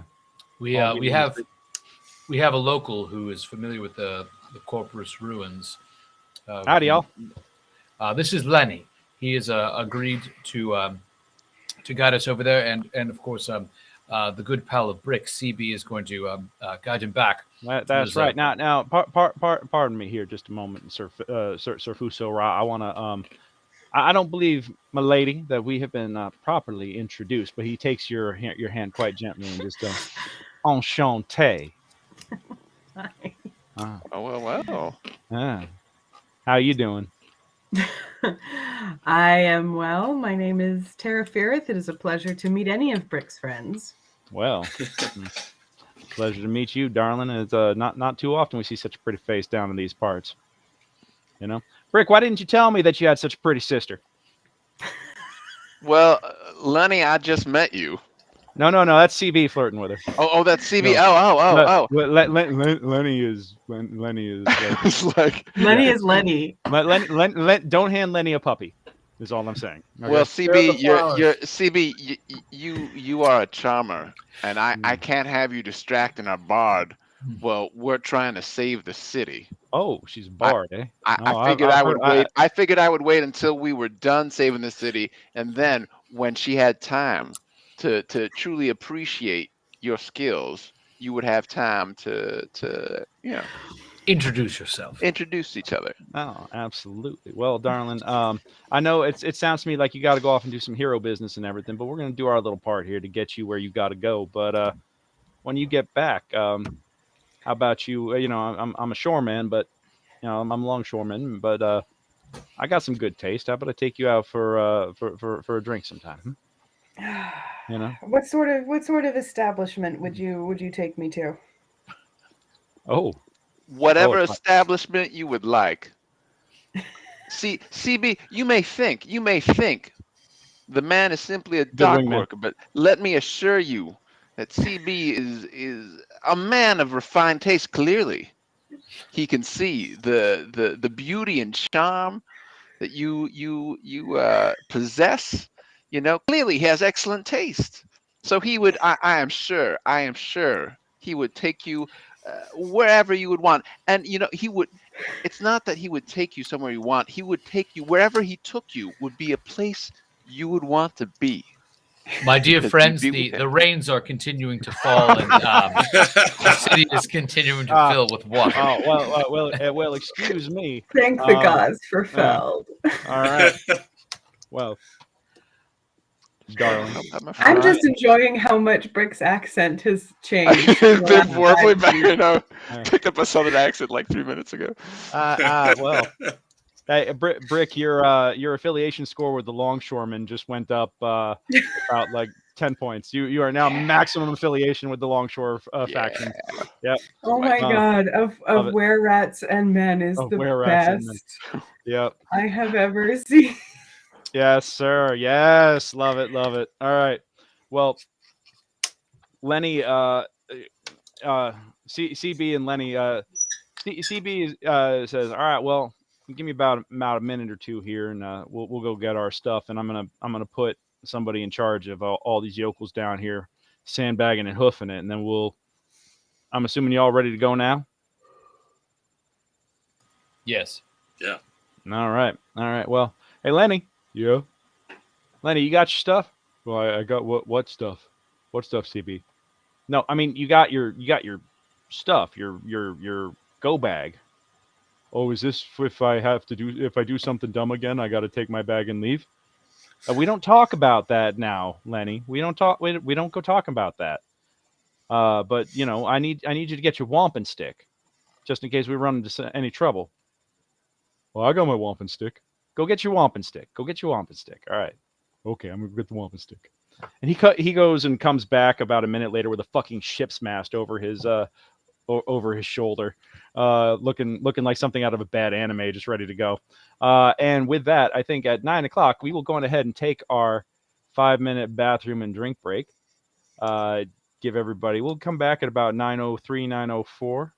Copy that. Yeah, but we're gonna go ahead and take our break. Thank you, 5. Thank you, 5. All righty, ladies and gentlemen, we'll be right back. Did we just find our new leader?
just call me the matchmaker. I bring people who need people, and I make them the luckiest people in the world. That's all I'm saying. Brick's got many facets to him.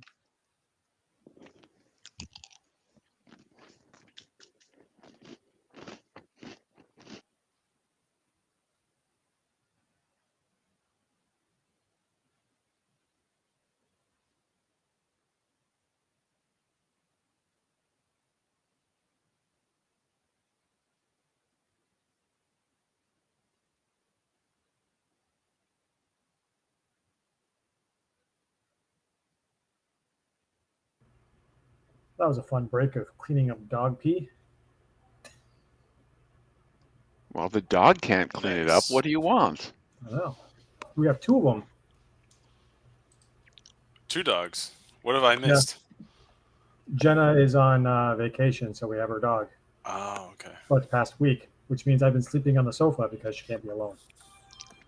Ah, that sounds Wait, what? You've been kicked out of your own What? bedroom by a small dog? Yep.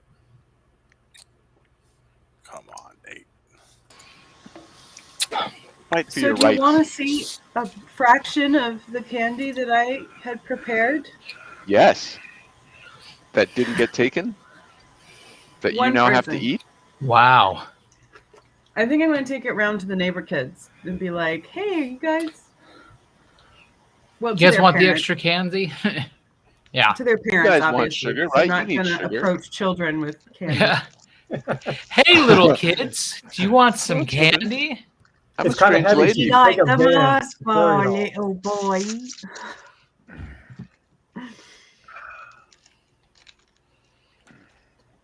I don't have a weird van, so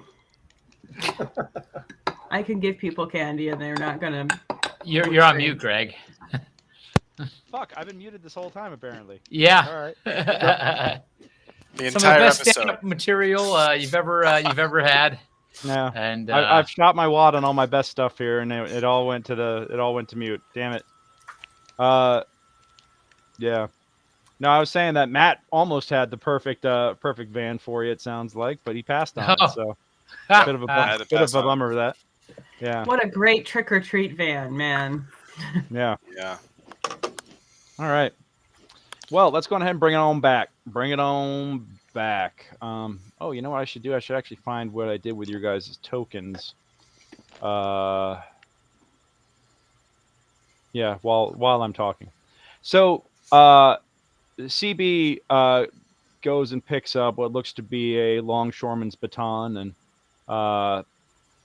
and says, "All right, well, this ain't going to be too long a walk, according to Lenny here. So I think we got this covered. Y'all just gotta keep up. He got a bit of a long stride to him." And Lenny leads you guys out the north gate. Like I said, a whole small ship's mast over his shoulder that he's just ready to use as a wampum stick, as it were put.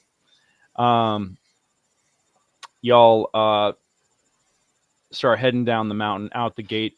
As you guys head up into the upper ring of the city, though, you do notice that you pass what almost seems to be like a guard checkpoint.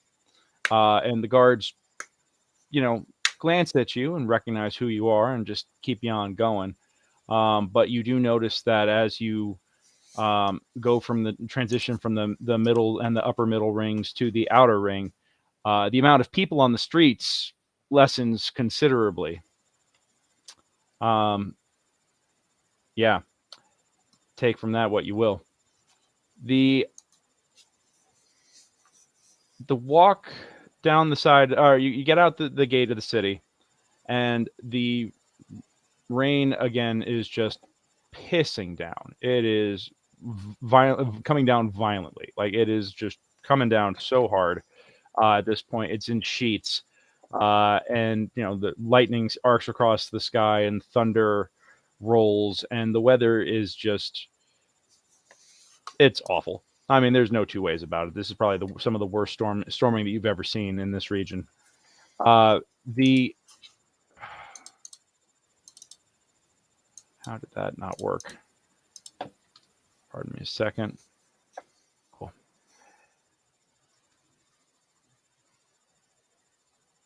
The trip down the side of the mountain was actually relatively uneventful. It takes a while to get to the destination, but eventually you do find a three-way fork in the path, and it doesn't even look like a three-way fork at first until Lenny just starts boldly going forward, crashing through some brush, and you do see, after cutting through some overgrowth, that there is a trail that kind of picks back up. Give me Birch, give me a perception check on that real fast. With our nature check with advantage, please.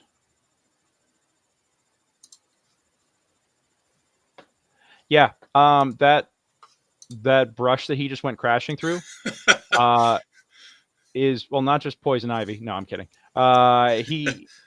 He crashes through this all of this, and you recognize the fact that it isn't actual overgrowth, but growth that was strategically put there as if to conceal this part of the trail, and done so recently.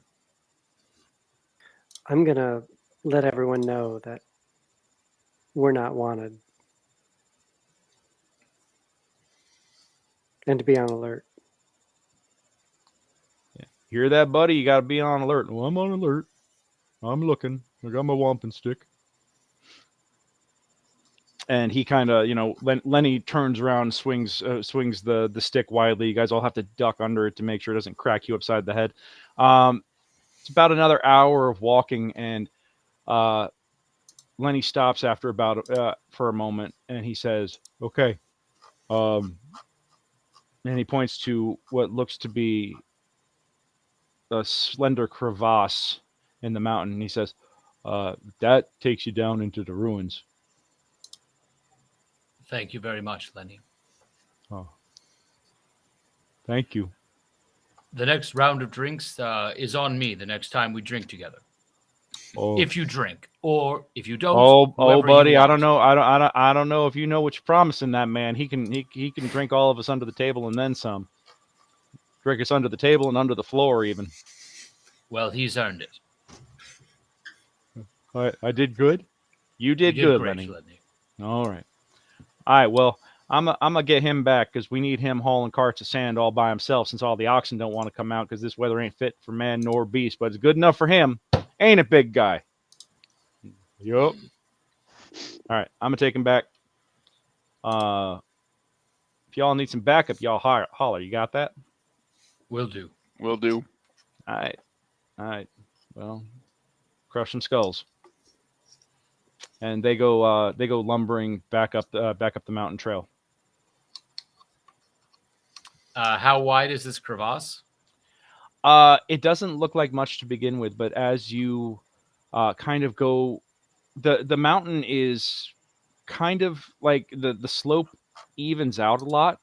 So if you wanted to get off the trail, it's not like a sheer drop or even like a deep grade. It's kind of like a rolling level. What is it, so like as one single file or double abreast, or it's basically single file at the moment, but like I said, if you step off it, it's like a foot or two down, and then it kind of levels out for a little bit before it goes off of a cliff. So it's kind of come up on a natural ledge, right? And then it continues up into the like this. The path keeps going up the side of the mountain, but what he's pointing at is, it looks to be just like a small gap. If you've got like part of the mountain here and part of the mountain here, but if you step off the trail and go out where you can observe it wider, you notice that it's actually a couple of feet wide, about a 5 foot wide gap. That's about 20 feet tall, like that leads into the mountain clearly. And one of the things that makes it stick out is the fact that you actually see steam rising out the top of it. Gotcha. So is Lorenzo leading in terms of checking for traps, etc.? Yeah, I can do that. All right. Anybody else want to check for anything else? I'd like to check for our plan. Guys, are we just? What is the intent here? Go ahead and roll, Birch. Roll for that. I would like to roll perception. for intelligence. Look, we want these wands back, but they're expecting to what? To blackmail people, I assume. Like, are we just going in gun blazing? Are we going to talk to them? No. These are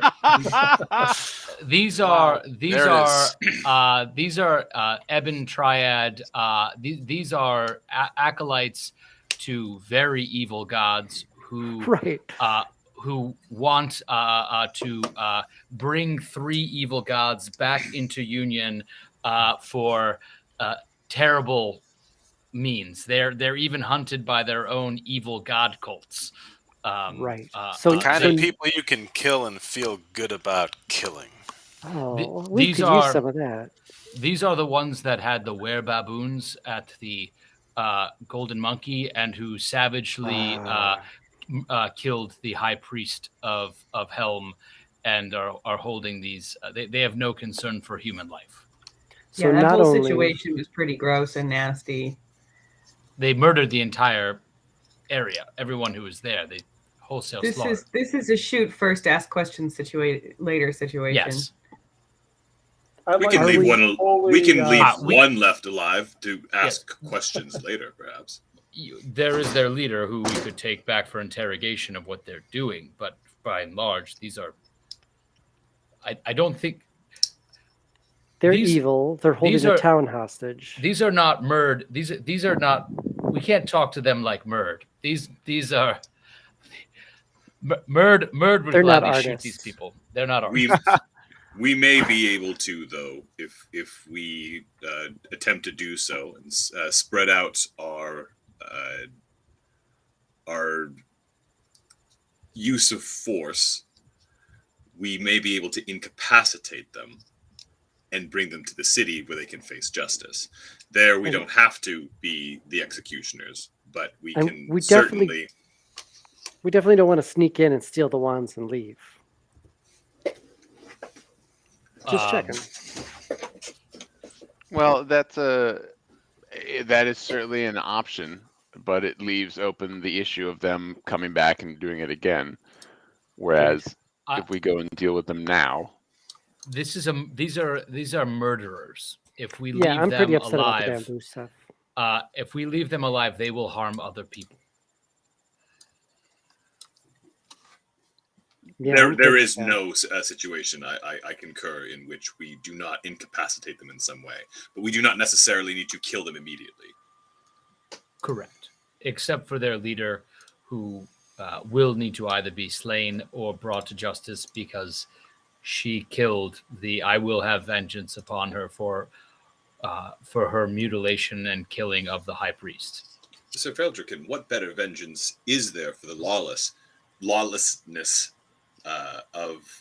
let me try that again. Ready? Here we go. Ready? Sir Feldruucan, what better vengeance is there against the lawlessness? Against lawless? Gosh! Lucy Lawless, here we go. Take 3. This is what's in my head. I'm going to get it out. We can just cut Sir this Feldruucan, in post, right? What better vengeance is there against the lawless than the law? It was not that hard. It's not that wise. Come on. Seneca, everybody. Having them not be able to hurt anyone. All right. Also, we're definitely not the law. Lorenzo has already gone into the crevasse. You turn around, I'm gone. Yeah, give me a stealth check. Oh yeah, you're 23. Yeah, you fucking disappear. So in that case, yeah. Lorenzo is already gone, so I'm going to give Lorenzo a little bit of a head start. Lorenzo, the path is completely dark as you go in. The good thing I have that seeing at night lens thing. Okay. Yeah, speaking of which, hold on a second.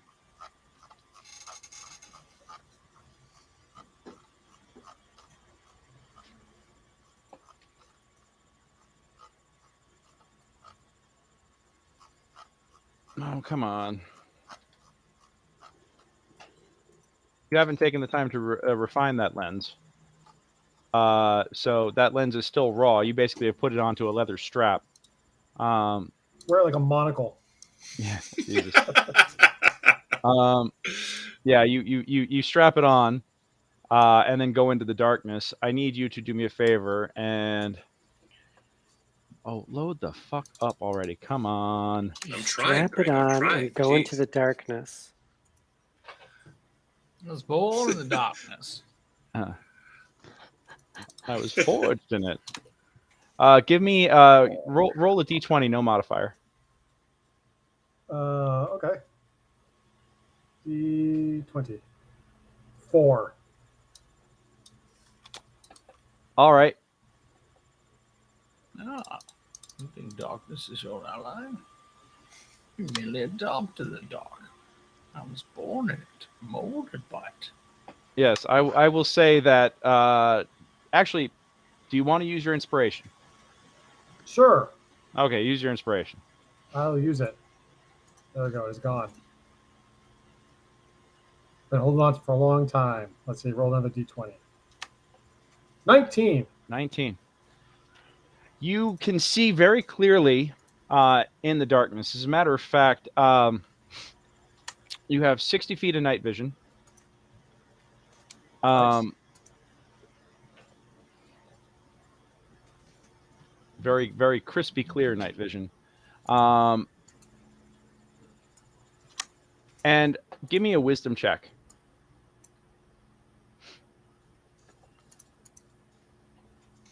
Okay. You're not gonna. That was a wisdom save, not a wisdom check, though. Yeah, just give me a raw wisdom check, not a wisdom save. In other words, we're gonna give you the opportunity to re-roll that shit. Okay. There you go. Yeah. Holy jeepers! All right. Awesome. This is It's the great. same thing either way, so it's like Cool. I'm not. Yeah. So you are walking forward with one eye closed and the other eye peering through this lens. Everything has a very sharp green tint to it as it goes, as if you're looking through night vision goggles. But as you get further and further into this cavern, you notice goopy wisps on clinging to the upper walls. Like glowy wisp thing? Like are they Not like well. They're kind of like they kind of glow a little bit, but almost like they reflect whatever magical. It's almost as if they're picking up light and reflecting it a little bit there, but they're not generating light themselves. Yeah. Okay. Can I look? Just take the lens down for a second and see if I can see them. It's pitch black without it. Okay. Yeah. So you put the lens back on. Yep. But yeah, you're looking at all this stuff, and give me a perception check real quick. I can do. Oh, now I'm getting my bad rolls. All right. You are creeping down your way down the pathway, and you see what seems to be the outline of a figure about 50 feet down the path. And I will stop and I will watch it just in case. It stands there with its back to you, stoic. Just standing there? Just standing there. I will very slowly creep up to it. Okay. Give me a stealth.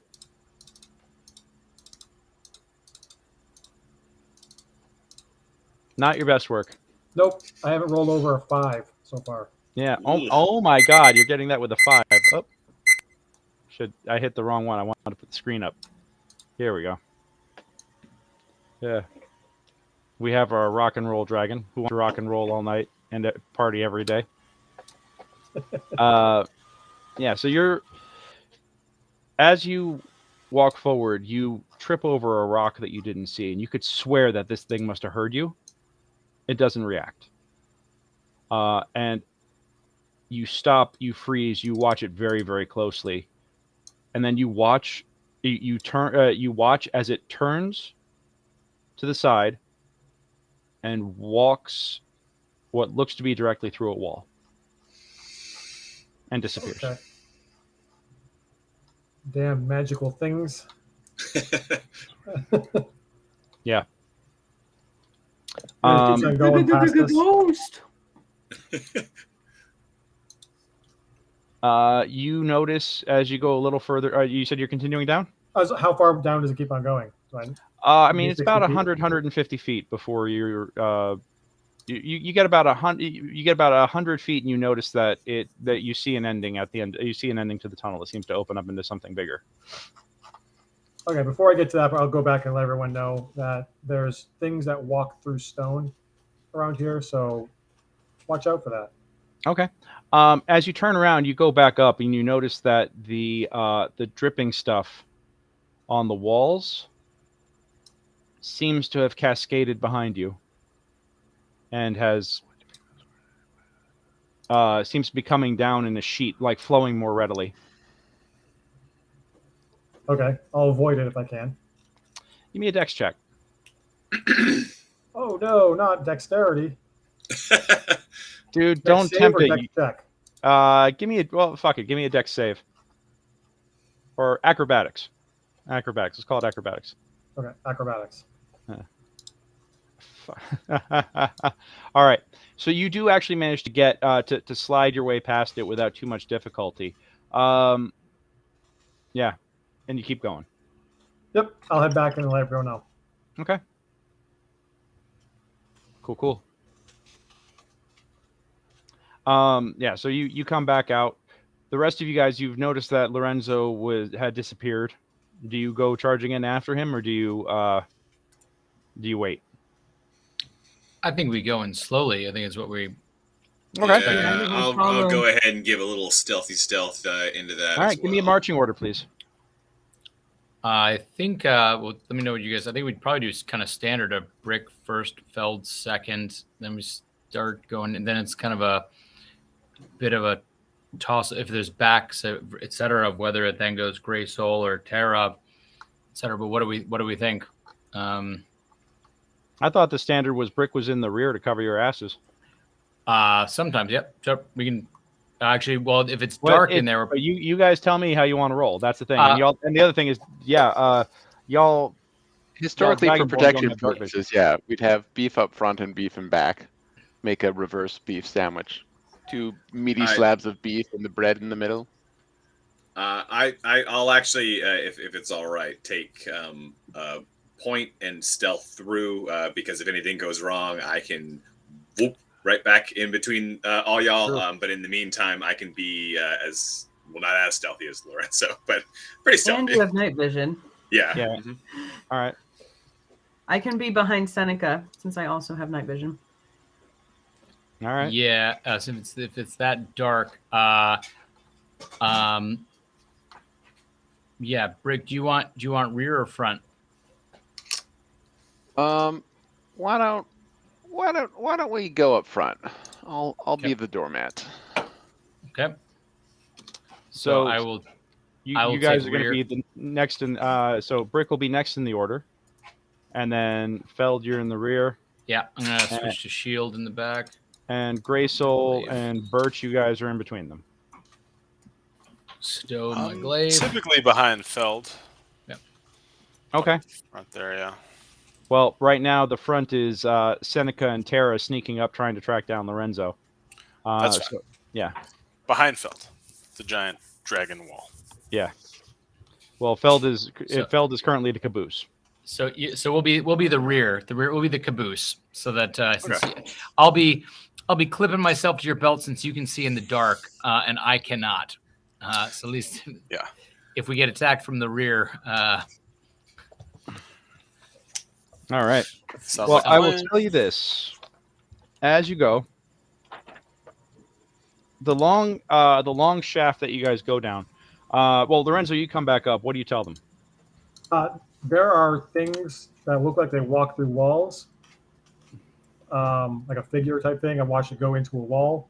And also there's this weird glowing stuff that's falling from the ceilings that's on the walls. Terra and Seneca, give me a perception check. Perception is occurring. Bam. Hey, 22. Not bad. Neither of you see any evidence of anything that he's talking about. Dumb, dumb, dumb. You're so dumb. Oh, geez. Well, if Lorenzo, I'm looking, but I don't see to what you're referring. It's farther down. Okay. Yeah, just be quiet and don't trip over rocks and don't touch the walls. Here's a stealth check. And with that, I'll just back into the darkness. Yeah. Yeah, give me a stealth there. Equally stealthy. Lorenzo 17. Yeah. stealth buddies. Yeah. The two of them look at you and go, amateur. But the three of you go creeping down the hallway. As you go, Lorenzo, you do see the goop that you were talking about. And it is coming down even in a bigger, wider sheet. Give me a perception check, Seneca and Tara. Perception. And Lorenzo, if you're going to try and traverse it again, I need another dex check or acrobatics check. 16. Not as good as that 22. Yeah. 25. Ectoplasm. All right. You watch as Lorenzo suddenly works his way up against the edge of the wall and scoots along it. But you don't see what he's trying to avoid. There's nothing there. You guys can't see it? It's like glowing. With a 25 perception, I don't see it. You don't see anything. Yeah. All right. Time for an Arcana check. May I make an Arcana check? Okay. What are you Arcanaing? Whatever it is that would make itself invisible to me, but that would be visible to Lorenzo. Give me an Arcana check. I'm going to mimic Lorenzo's move 25. as closely as possible. Damn.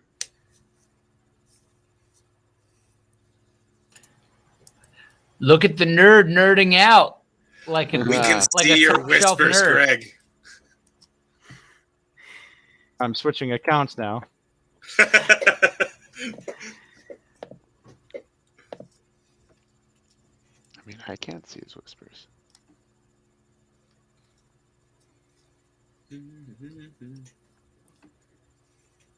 Only someone had something like detect magic or. If only. I think I just have identify.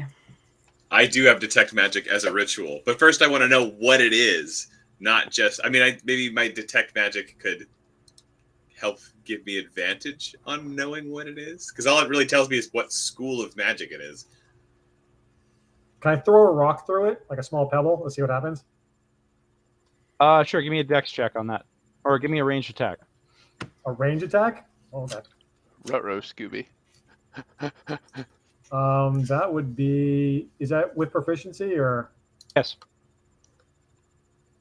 You have angered the translucent gelatinous cube.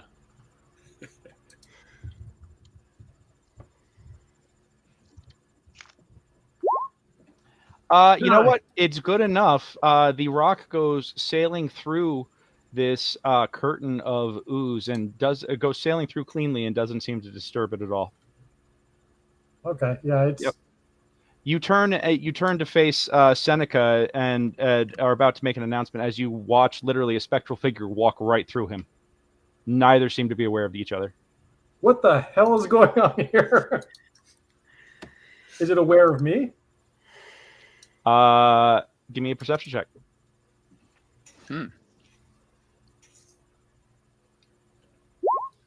Nope. Oh no! You're too busy pissing yourself right now, watching, having beheld what you just saw.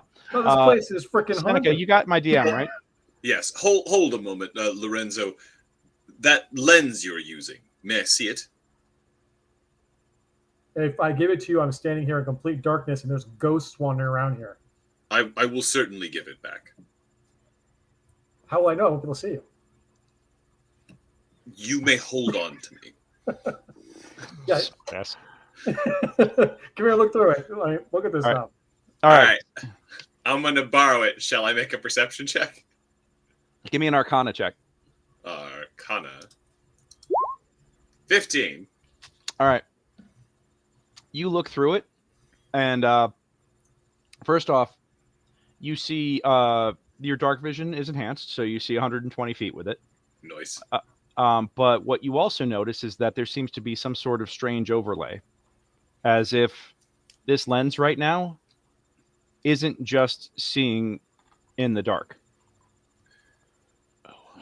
It seems that this lens is not merely seeing in the dark. There's some sort of additional overlay. Well, didn't we get it from that like other dimension? So maybe what we're seeing is extra dimensional. Yeah, give me actually, well, with the 15, Tara uses memory. Yeah, Tara uses memory. Tara, you actually give me an Arcana check with. Are you examining the lens too, or no? I wasn't specifically, but I can. Okay. Give me an Arcana check with advantage. Okay. Oh, that's good. Because that 5 wasn't working out so great. Hey! You look around, For those playing the home game. You look through and you actually recognize or realize the fact that this lens isn't just seeing in the darkness around you. It also seems to be peering into the ether itself. So I am seeing ghosts. You're seeing another dimension. Yeah, ghosts. Sure. I'm going to. I think they would beg to differ about the state of their being, but you know. They might not have been. Yeah. They might not be creatures that were alive in our plane at any time. Well, Lorenzo can tell you, as you mentioned, that things in the ether can be keenly aware of, are keenly alive, considering the fact that he got attacked by phase spiders. It's just that you had such shit rolls, buddy. But the second that you see this, you're like, oh, okay. Or the second they mention this, it's like, oh, it clicks. Like, yeah, of course that's what that is. Yep. Yeah. Tarafirith, might you take the time to identify specifically and exactly what it is this does, while I take the time to detect what magic is here to see if our ability to see into this other dimension is affecting this plane? Sure. You guys going to stop everything to do that? Yeah, I'll take at this point, the rest of the party catches up, and they're all standing around in the darkness. As a ritual. And I will do detect magic at the same time. So we're wasting the same 10 minutes. All right. Feld, you and the rest of the party catch up to the party in the middle of the tunnel, and they're clearly working on a ritual right now. And you guys can't. What light sources are you guys using, by the way? Since it is completely dark. We don't all have the goggles, right? We don't have goggles yet. Those goggles haven't been built yet.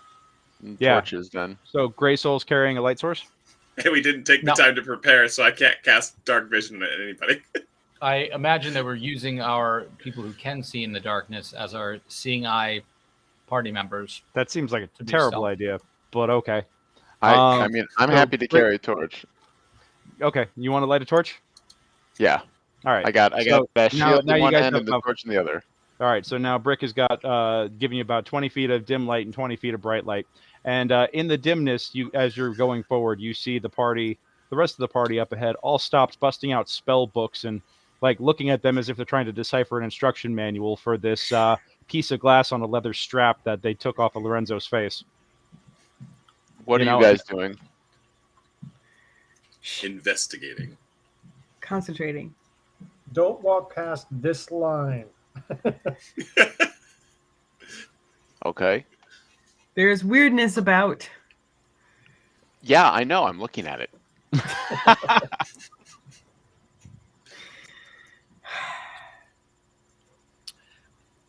I imagine we have to trust our friends if they think there's something. They know time is of the essence. So if they think there's something worth examining for a moment that might harm us, let's just keep our wits about us and let them do a quick assessment. Gotcha. Okay. So about 9 minutes and 30 seconds later, the rituals finally go off. The glass does glow with magic, and it is clearly I wouldn't say that there is a it's not like there's a dark vision spell proper cast on this. It just happens to be a natural property of this glass. But you do see, so there's like in identifying, it definitely rings magical. So you have a bunch of different magic auras. Hold on a second.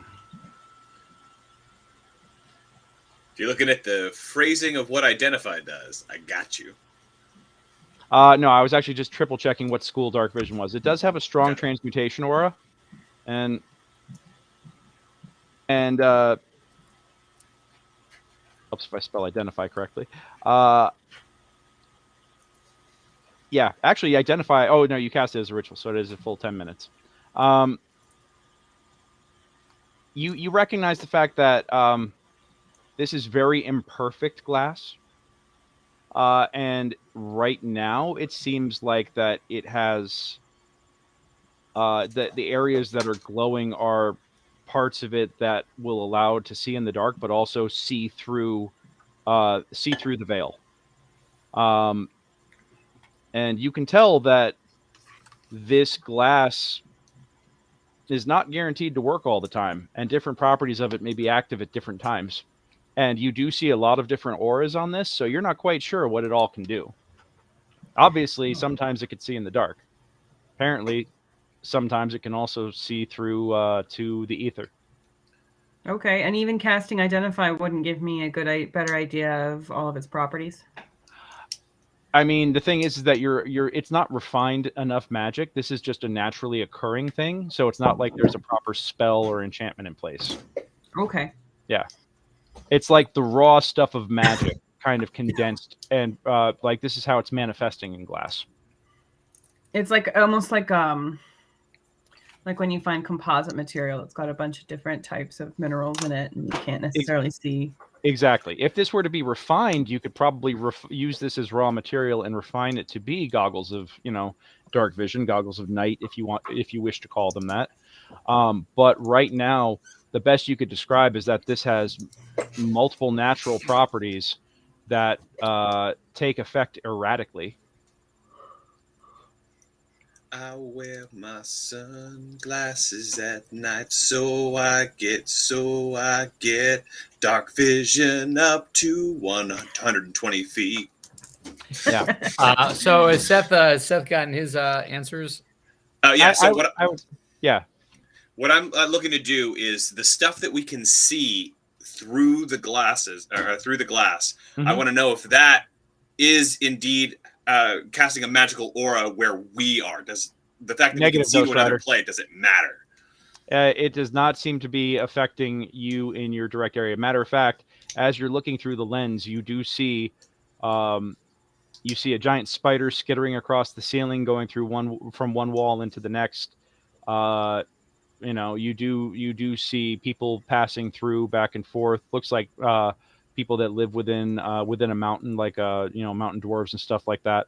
But it's like you're peering through a window or looking through a view screen into another land. You're observing a signal almost remotely, except it's a direct overlay. But you are not you cannot affect it, and it cannot affect you. It's just, for lack of a better term, this is interference almost.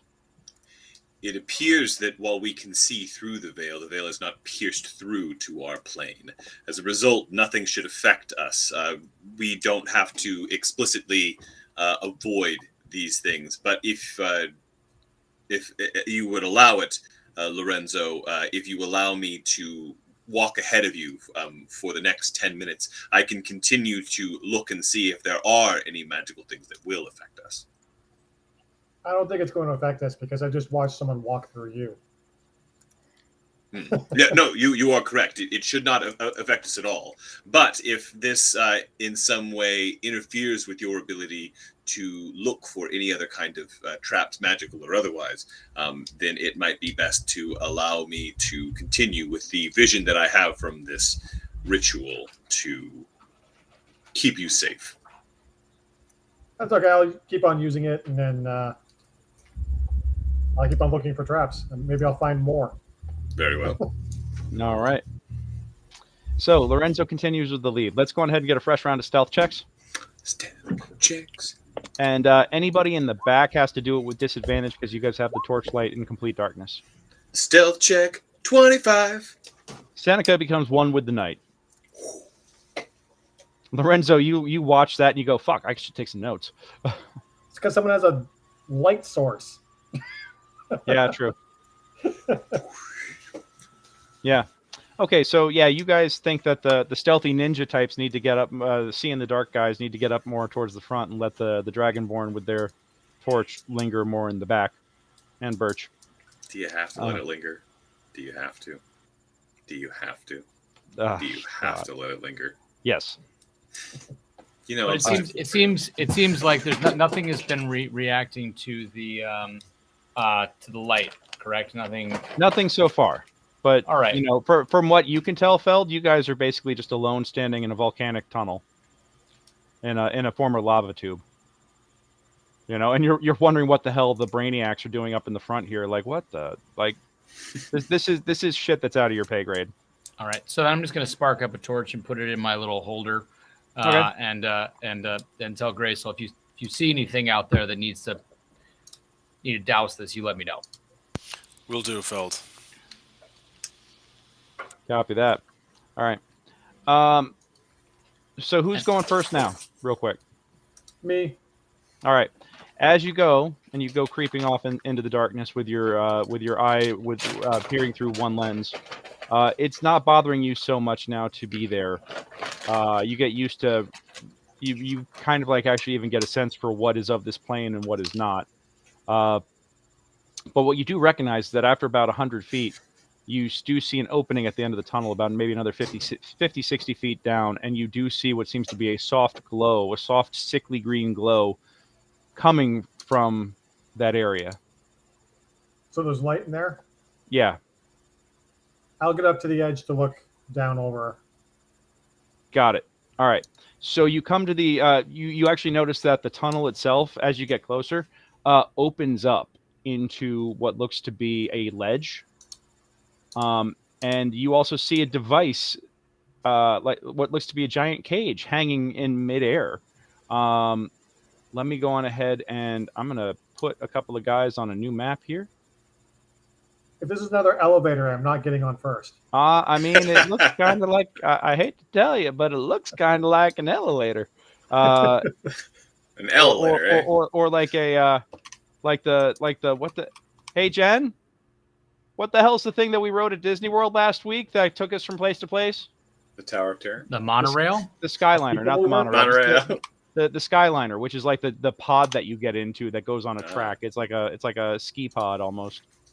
But yeah, Lorenzo, as you come out, you do notice that, well, first off, I did such a terrible job with the lighting on this, guys. I apologize. There is a structure. First off, you see, let me just read it for you because that'll be the easiest. The lava tube suddenly ends at a small ledge overlooking a vast cavern. A small pile of wooden planks is stacked on the edge of the ledge. Nearly 100 feet below, the waters of a lake filled with dimly glowing green algae lap against cave walls encrusted with pallid fungi. A small stone building is built into the side of the ledge wall, and a pair of heavy ropes descends from a winch on the building's side, dangling across the lake to a similar winch attached to a wooden structure on the lake's far shore, 90 feet down. Suspended on these ropes is a rickety wood and iron cage mounted on a system of pulleys. The lake's phosphorescence just barely illuminates the vast cavern, and you can see what appear to be the partially melted ruins of several buildings protruded from a sparkling wall of volcanic rock along the far side of the cave. Several of these buildings have small doorways at ground level, but you can see no windows in the ominous dark facades. The air here is thick, warm, and excessively humid. It's like Florida in the summer. I was just in a cave that was like that. John Spelton knows. He was there. The night was sultry. But as I mentioned, there is a door immediately off to your left right here. Forgive my terrible... hold on a second. I'm going to go back onto the lighting level. Right and there? it. Yeah, exactly. There's a door there that looks like it goes... You see the ropes in the wall descend, like go into a hole in the wall, and there's the door next to it. Give me a perception check. Perception. 17. Oh no, because I want to do some stuff, and I'm starting to get good rolls. I'm using them up now. All right, you guys do hear some voices coming from within this space. I'm going to wave to people behind us to quiet down and point towards the door. It should be known, Greg, that I cannot see anything. Oh, hold on a second. You're actually not on the. Oh my God! All right, there we go. Sorry, I'd been clicking something and it finally spammed all the rolls in the DM chat, so it was like 8 rolls that all happened at once. Yeah, you know what? Tara, you're supposed to actually be here as well. Layer, token layer. And let me get you out of the wall and where you belong. There you go. So yeah, you guys all can kind of come out, and yeah, there is a door. Let me get to the dynamic lighting level, and let me do a polygon line. Green polygon line. Let's do this to that, and then. How high up is this gondola? I mean, it's about level with where everything is. It's about level, but there is a gap. That it's about level with the ledge. The base of it's about level with the ledge, but there's a couple of feet gap.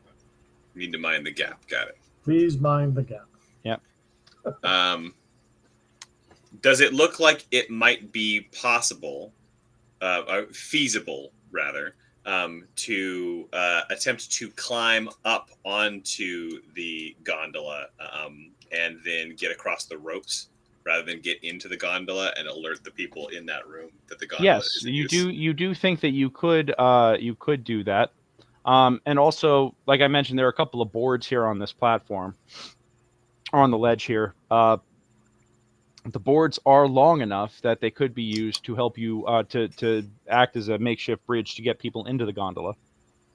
I want to do the former, to just try and get to the other side, because I'm assuming if we're hearing voices coming out of here, that that sounds like that they're coming from somewhere within from the inside of this door, but like further in. So. Okay, yeah. So I will climb up here and attempt to use acrobatics to go across the ropes above it. Give me a. I mean, we're here to find people. Where are you going? I'm going to wait for the large, strong people and then point towards the door. All right. So yeah, Seneca, if you're going to do that, I need an athletics check from you, sir. Can I use acrobatics for that, considering I'm balancing? Yeah, absolutely. Woo, 20. Yep, you actually do manage to shimmy up there. Give me a stealth check just to see how quietly you do it. All right. And I'm going to say that the rest of the party 17. at this point has caught up. Yeah, you know what? I'm going to give them... I have my crossbow trained at the door.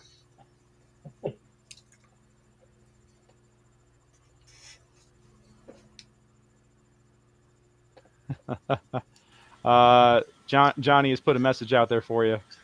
When we were in the caves, I swung out and grabbed a different Adam and helped him get back to the safety of a different ledge.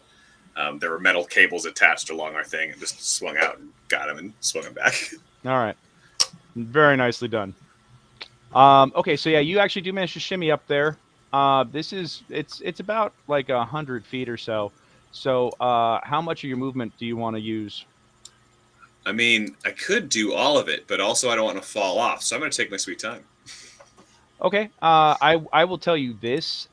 With your cat-like reflexes and everything else, I'm actually going to say that the quicker you go, the fewer rolls you have to deal with. Great. Then I'm going to move my entire movement. Okay. I'll make that my turn, and I'll use my Tabashi movement that allows me to double my speed, so I can go 120 feet in a round. Okay. And get over there in one go. Yeah. I'm gonna So whisper to Lorenzo, "Where is he going?" yeah. So you what you wind up doing is just getting up on here, and then kind of like flipping upside down and sliding on the pads of your paws down the rope, hanging upside down, and get down here and just whoop, you land at the feet of you land on the beachhead. Excellent. Lorenzo, you have everybody else here with you at this point. I have my crossbow pointed at the door. I'm gonna kind of point so other people know to open it and get rid of whoever's in there. Gotcha. I'm switching from my. Pretty sure the rest of us are not going to cat-like reflexes across the top of them. Switching from my mace to my glaive. Okay. And yep. Are you guys setting up to breach? Yes, I think All I think we're setting up to if they come out. I think we're setting up to quickly and brutally take care of whatever. Are you waiting for them to come out to you? Are you waiting, or are you guys planning on breaching the door and going in after them, or even sneaking in? I think we're planning on trying to sneak in if they haven't heard anything. Is that accurate, team? I think. Yeah. Yep. I will tell you right now that with the deception or with the perception rolls I just gave them, you actually hear them laughing and chuckling, and it sounds like they're having a good laugh inside the guard post. They are not aware of your presence. Are there any windows to look in? Not that you are able to see from. Actually, you could see that over here, where the winch connects. You can actually see that there is a small pass hole or look hole that you could look through. But other than that, there's just the door, and the door is a solid feature. Is it possible to climb up there with a crossbow and like snipe people through the hole? You know what? Give me an athletics check. Because the first thing you got to do is, unless you're gonna, how are you gonna get to the gondola? Because like I said, there's a gap there that you have to traverse. Are you gonna jump across and try to just like latch onto the side of the gondola, or are you gonna try using some of the other resources that are available to you? I can use a piece of the board. Okay. So you're going to take the board, you're going to quietly put it out. Yep. And use it. All right, give me an athletics check to scale the outside of the gondola. Is it acrobatics or athletics? Whichever is the better for you. That would be acrobatics. Give me acrobatics then, baby. Ugh. Oh, no. Oh, no. Give me a dex save.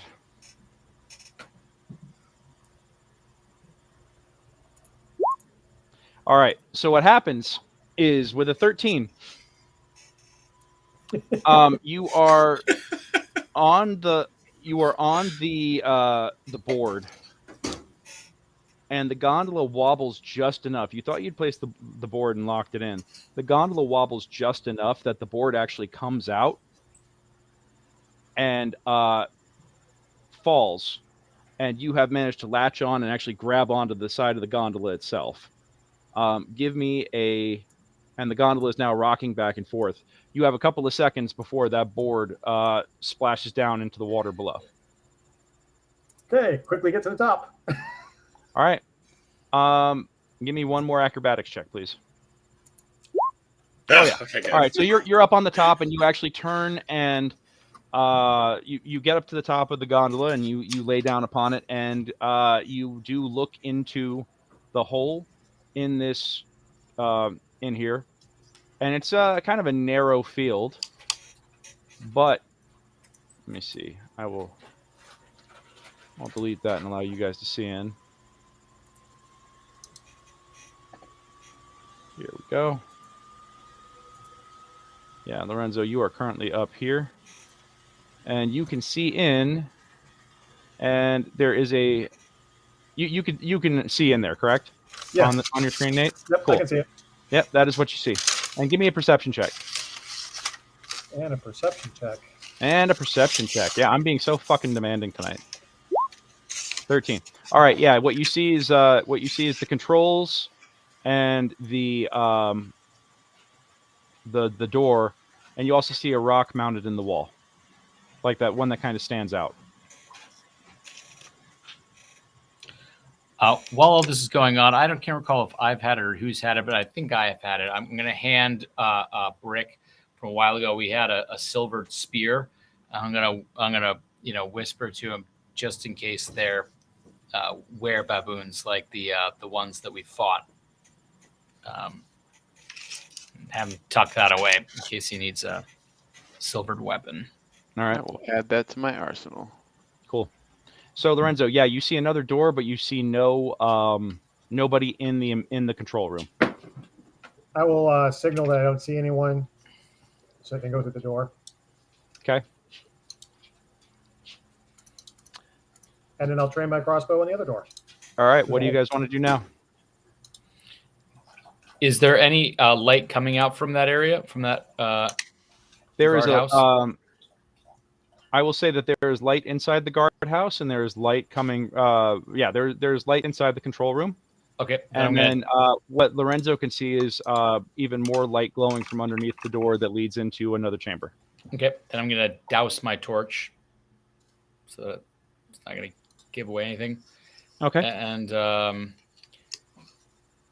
I guess, let's see, probably go Brick first, right? Because I've got my glaive, so I can fight over Brick's shoulder, and I think so. It's probably Brick, then myself, then either Greysoul or Birch. So I'll need to drop the torch to pick up my weapons. Just All FYI. Right. So you're dousing your So there's light, yeah. Okay. So you guys are doing that. Who wants to try and pick the door while you've got your sniper and your rogue and sniping Overwatch? Who wants to try I could probably try because I have pretty good Tara's right there. decks. Oh, okay. Gotcha. Give me a stealth check on that, Tara. Forgot Tara was right there. Nope. Oh no. All right. So as you reach out to the door, Do you have inspiration from previous episodes or something? Yes, I do. Can I burn my inspiration? all right. You want to burn your inspiration? Go for it. Burn my inspiration. All right. So here's what happens with a 5 turned into a 17. You reach out and grab the doorknob, only to find that a spider crawls over your hand as you reach out and touch the knob, and it makes you jump, but you do manage to contain yourself from having any sort of meltdown or freak out. Oh, this is very realistic. Yep. But you do manage to keep your shit together and quietly open the door, and we go into the next chamber.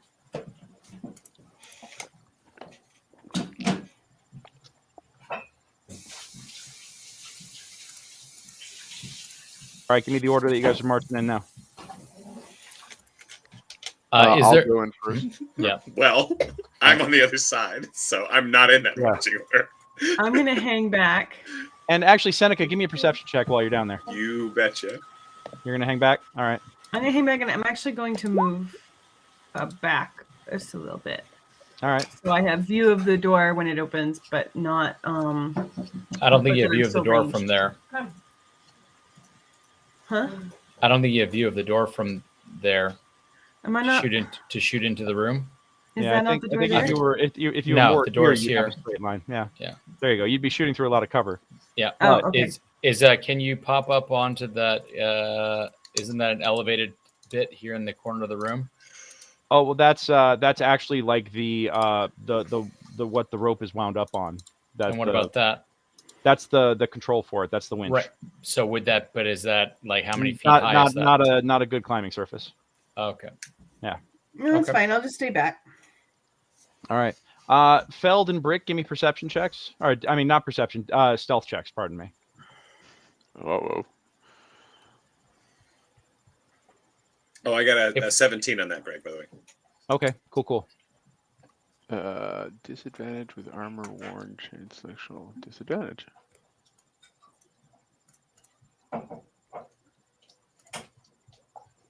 Oh boy. Jiminy Cricket. Well, there's nothing subtle about us, so.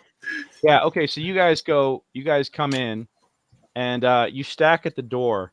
And as you do, hold on a minute. Let me see if my guys.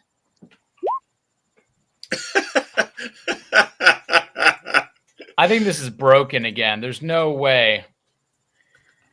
There's no way 4 5s in a row. Yeah. Roll it one more time. Just make sure.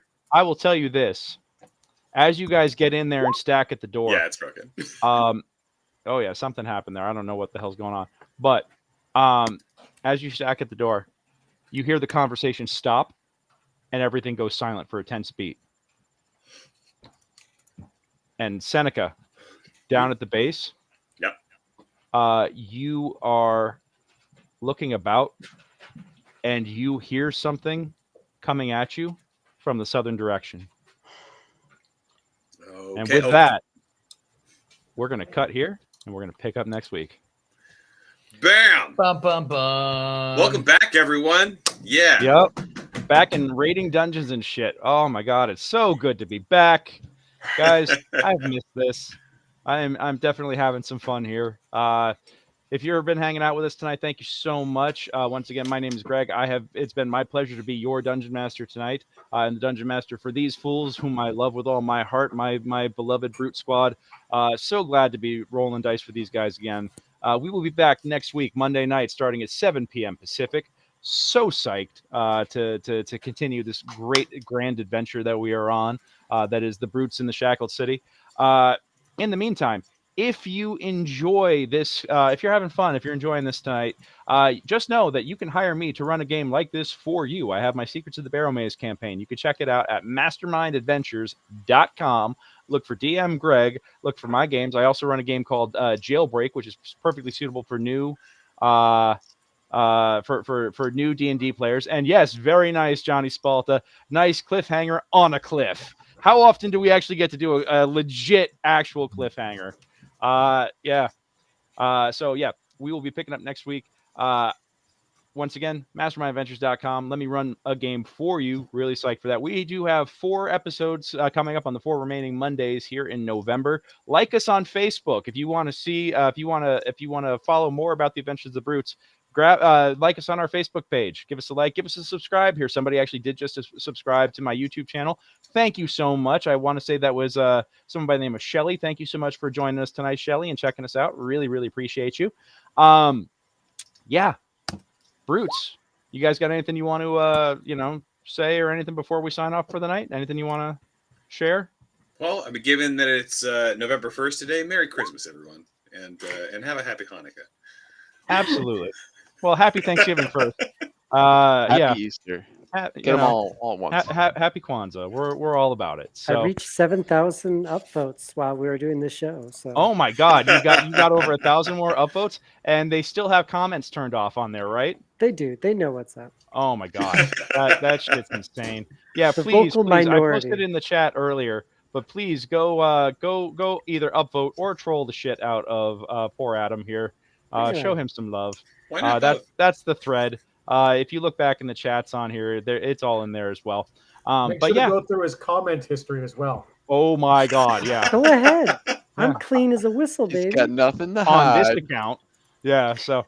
My other account mysteriously disappeared. Yeah, well, that's what you get for subscribing to r/Furbies. So, yeah. Anyhow, we'll be back next week, and yeah.